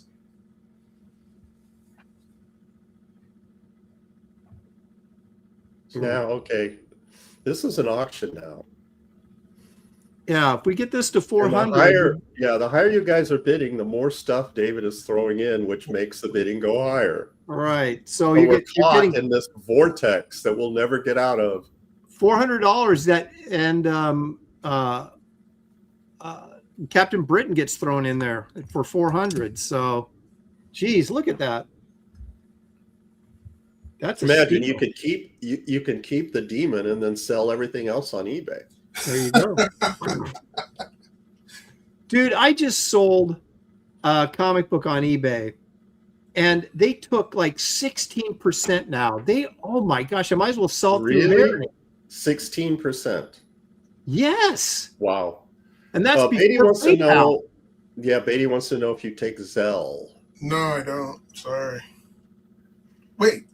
Yes, I do. Yeah, that's like a direct deposit. Yes, I do. Yes, I do. Beatty, he does take. You guys, you can set up. You can get paid through Ko-Fi too if you guys set up your Ko-Fi accounts. Well, Super easy. there's a big if thrown in there. Slammin' Brandon wants to know: do you accept Kmart pay as you can plan, or pay as you can pay, or something? Beatty's like letting you have it, David. He says, I sent you Zelle 3 years ago. He's, of course, referring to your Captain America. Well, you paid my wife 3 years ago, not me. 380 confirmed. We are $20 away from getting Captain Britain thrown into this. Pastmaster Dan chowning Ookla. So you get, for 400, you get the Demon, you get Ookla, you get Robin Hood and the Robin Hood Ruff, and Captain Britain. Wow. Beatty says, David knows I'm joking, Lopez. I know you're joking too, Beatty. Daniel Russell wants to know how much to throw in the Spider-Man. I'm going to be painting that and putting some background into it, so that'll probably be a little bit more expensive. Not sure yet. Yeah, Spider-Man's not up on this one. It'll be a separate thing. Do you realize by doing this auction, and all of us are involved in it, except Dan Lawless, who is continuing to work on his drawing? Yes. So are you saying Dan is cheating? I'm kind of saying that, but I'm not really saying. What am I supposed to do? No, I'm not. No, we expect you to cheat. You do what you feel is right, Dan. Well, I'm not selling anything, so. So we are $20 away from the 400 cornucopia of artwork. Dude, someone has to go 4 on this, because look, that is such a freaking good deal. Grant says, all right, gosh darn it, 400 confirmed. Now, Avenger... Henry Angelus says, heard he cracked a rib drawing. Avenger 2 says, I'm amused that the second voice of Fred Flintstone actually did the grunts and growls for Ookla and recorded. Great actor. There you go. Really? I didn't like the second voice of Fred as much as the original guy, who was Alan something or other, right? Yeah. 420 confirmed from Meteor Pegasus.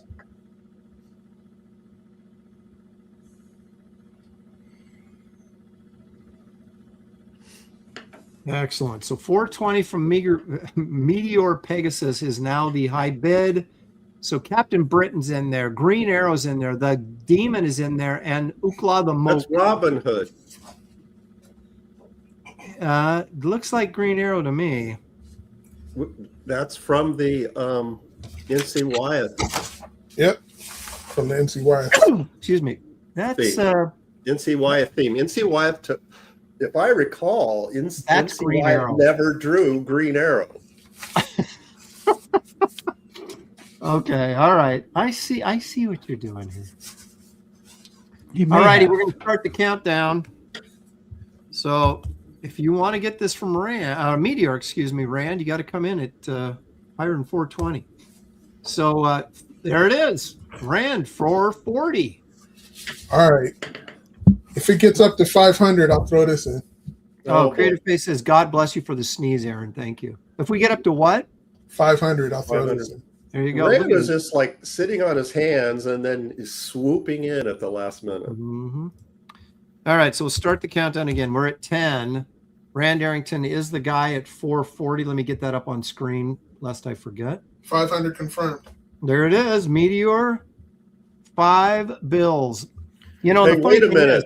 Wait a minute. I've got some car troubles too. Can I sell another?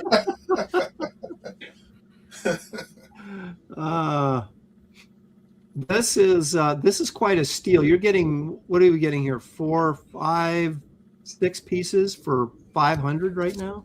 1, 2, 3, 4. Yep, 5, 6 pieces. Yep.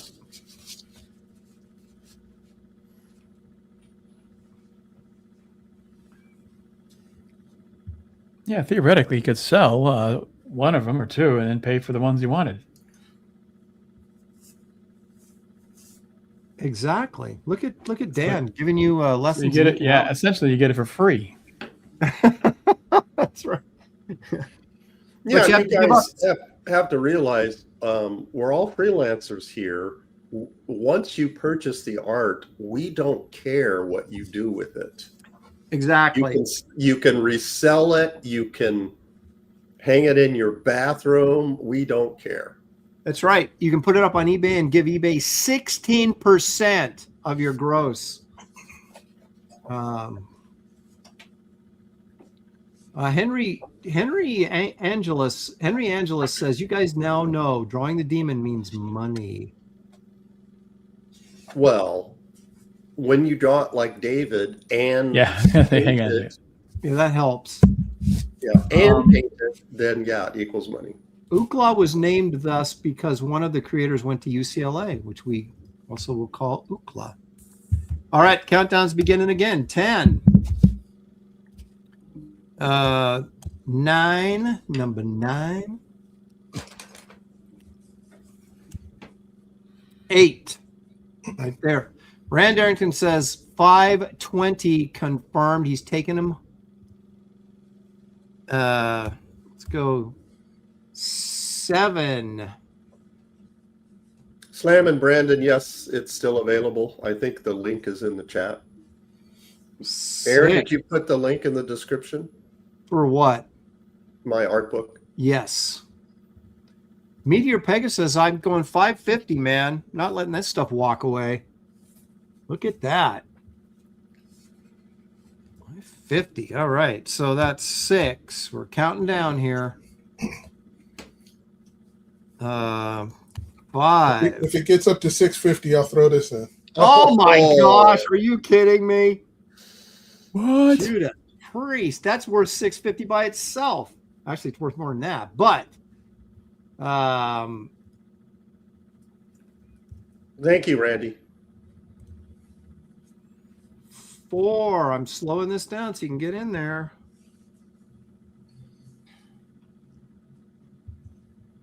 Craig says an ounce free shipping. 3. And if it gets up to 6, David will make you a sandwich. Look at Beatty's. Now Beatty's yelling at me. He's worse than Katie did. He wants you to restart it. Well, yeah, I think you should at least go to 5. All right. 650. Oh, no. 5. No, that's a steal at 650, says Marilyn. Yeah. Okay, 5. Counting really slow here.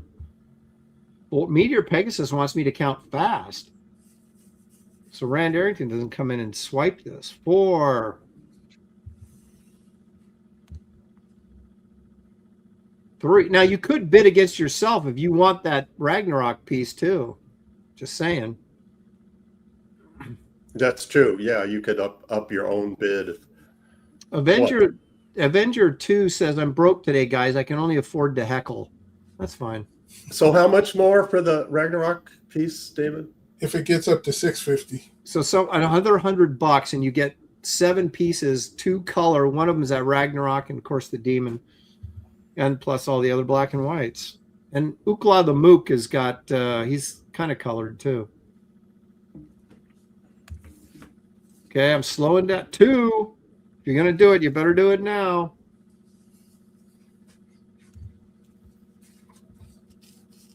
Bye-bye. 1.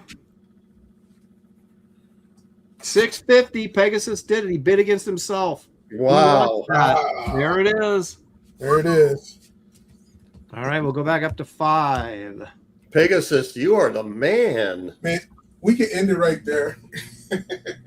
Well, we got to do the countdown. Fair. You're going to stop people from giving you money, David? No, I won't, but, you know.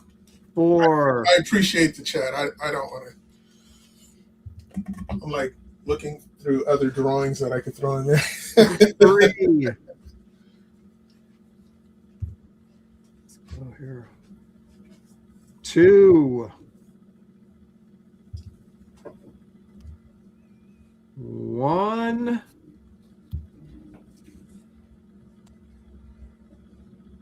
0. I'm typing in sold right now. Going once, going twice. Sold to the American for $650. Thank you, Meteor Pegasus. Wow. David, type your information in there that you want him to. Do you want to use Zelle or what did he want to use? Well, Zell's like your phone number, so I don't know if you want to. No, it's my email, not my phone number. Okay. Yeah. He wants to use Zelle. Okay. Way to All go. right. Good job. That's And still- what do you want for shipping? You want $20 for shipping? Yes, sir.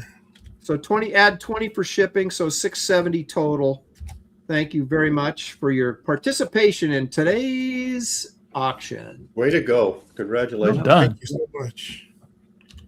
All right. So while David is typing in his information, we're going to take a look at see, I blue lined that Hulk. And, but I'll get to that later. Here we go. When did you do that? Wow. Attempt at a Kirby Captain America. That shield is weak, but, Kind of cool. It's tough. It looks like it's tough to do. He's got the Kirby knees. yeah, I got that knee in there. Yeah, this was, the face didn't quite get there, but, So Kirby's harder than it looks. he is. But, for a draw stream like this, what the heck? 2 Yeah. hours, I feel okay. Yeah. That's awesome. That turned out really good. I like it. Okay, thank you. There you go. Kirby Cap. And this is a kind of a Lopresti Hulk I'm doing here, but going to work on that later. Thank you, everybody. They're saying good. They're patting me on the back, Gary. They're saying good attempt. Nice Yeah. try, Aaron. They're being, Marcus Nice try, Marcus honey. Killer Go. Marcus Killer Go shrugs and says, "Yeah, it works." Okay, so let's see what David's got here. Uh-oh. Can you turn Concerned. off your light table? Shut up. oh, Look at that gray. That's looking nice. Yeah. Oh, cool, man. I'm gonna have backgrounds back there, and then when I get all of the grays that I want in there, then I'm gonna paint the whole entire thing red. And so It's looking more Alex Ross though, kind of. I don't know what something that's believable is always just Alex Ross. Yeah. Wow. Alex Ross. Alex wishes. I think Dan- Well, it's trying also to the realistic style. He's drawn in a realistic style. Dan is trying to deflect because Because I drew a Romita. because he claims he did, but let's I know I did. now John Beatty calls you the Black Ross. The Black Bob Ross. Yeah. No, it's gonna be interesting to see that color. Yeah, that's going to be a great piece.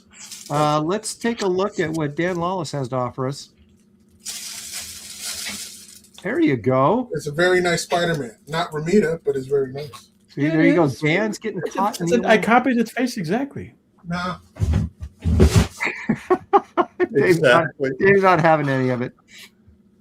What the heck? What do I got to do? I like He's it. never happy. You gotta do Ramita. I But it's nice. I didn't say it was. Yeah, no, again, Dan, it's an excellent Spider-Man illustration. But I'm with David. I don't see Ramita in this at all. Yeah, Dan. what do you got I'm to looking say about directly at his that? face. It looks the same face. No, so just All right. just leave Ramita's name out of it, and then and it'll Keep be Ramita's name out of your mouth. 100% It'll be 100% successful. That's a great piece. It is. It's all. It is. It was No, I mine. agree. It is. So yeah. Yeah, I'm gonna add a few things to this. Wow. Look at what Golem Wolf says here. He says, Dan, that's better than I expected it to be. Wow. Wow, that's a lot of confidence. Thanks for Brutal. Oh, my goodness. So I don't think you guys. No, I are mean, right. you I think admitted you're that wrong. you don't draw Spider-Man that much, or even at all. I mean, this is you hit it out of the park. That's Hey, a great. drawn it is a some. great I did some Spider-Man. pretty good. Those Spider-Man cards I did. Those are. Okay. Oh, that's right. That was back in the day, right? Yeah, so I that's what people know me the most of from is those Spider-Man and that pinup. I did a more of a McFarlane Spider-Man, but yeah. Slam and Brandon says, Dan, seriously, it looks like the Spider-Man from the How to Draw Comics book. Okay, maybe it's the same. Okay, it's all the same to me. It kind of does. Yeah, it kind of does. It does. I think I'm drawing a traditional. I mean, when I think of Romita or Buscema, it's like traditional Kane. You know, they all kind of had that sort of Marvel style. That's what I'm trying to draw in. You know, But that Romita never drew Spider-Man that ripped. I mean, Really? look at this. No, he didn't. I'm looking at the one. He looks pretty ripped. Suggested. It's more like David's. He just suggested musculature. He didn't like McFarlane it. Hang on a second. I'm gonna pull it. Yeah. Well, I don't know that. I mean, David's Spider-Man doesn't really look like Romita necessarily either. It looks like David, but doing Romita, kind of. Sure.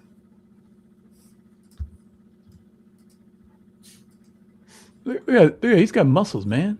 Yeah, but they're thick though. Yours are Ripped, shredded. Yeah. shredded. All right, I shredded a little more. No, a lot more. more, Dan. A lot more. Well, I'm trying to get the essence of it. And look at Spider-Man. He's squinting here, so he's Ooh. the eye holes change depending on what, Aaron? His mood, his expression. Yeah, of course. See, bigger there. But see, look at that, Dan. But you know what? No That muscles doesn't even- indicated at all. Dude, that one didn't even look like Romita to me. It must be in a more modern one. His eyes. That looks like a sketch. Yeah. All right. Well, yeah, I guess I put a little more muscle, but you know, it's still, I feel like it's in the tradition of the. Well, no, I'll know, give you that. It's classic. It has a classic feel to it. But that's what I'm looking for. Classic.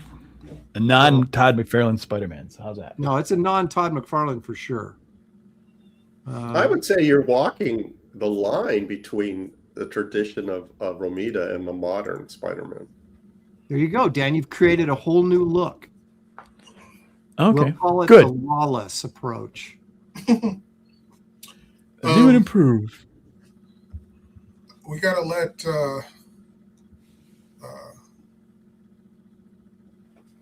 why am I blanking on his name? Spit it out. The guy who bought my Spider-Man, I mean the lot of stuff. Don't forget your address, or send me an address on Instagram. Yes. Did you get that? Is that like something Pegasus? What was it? Mega something Pegasus?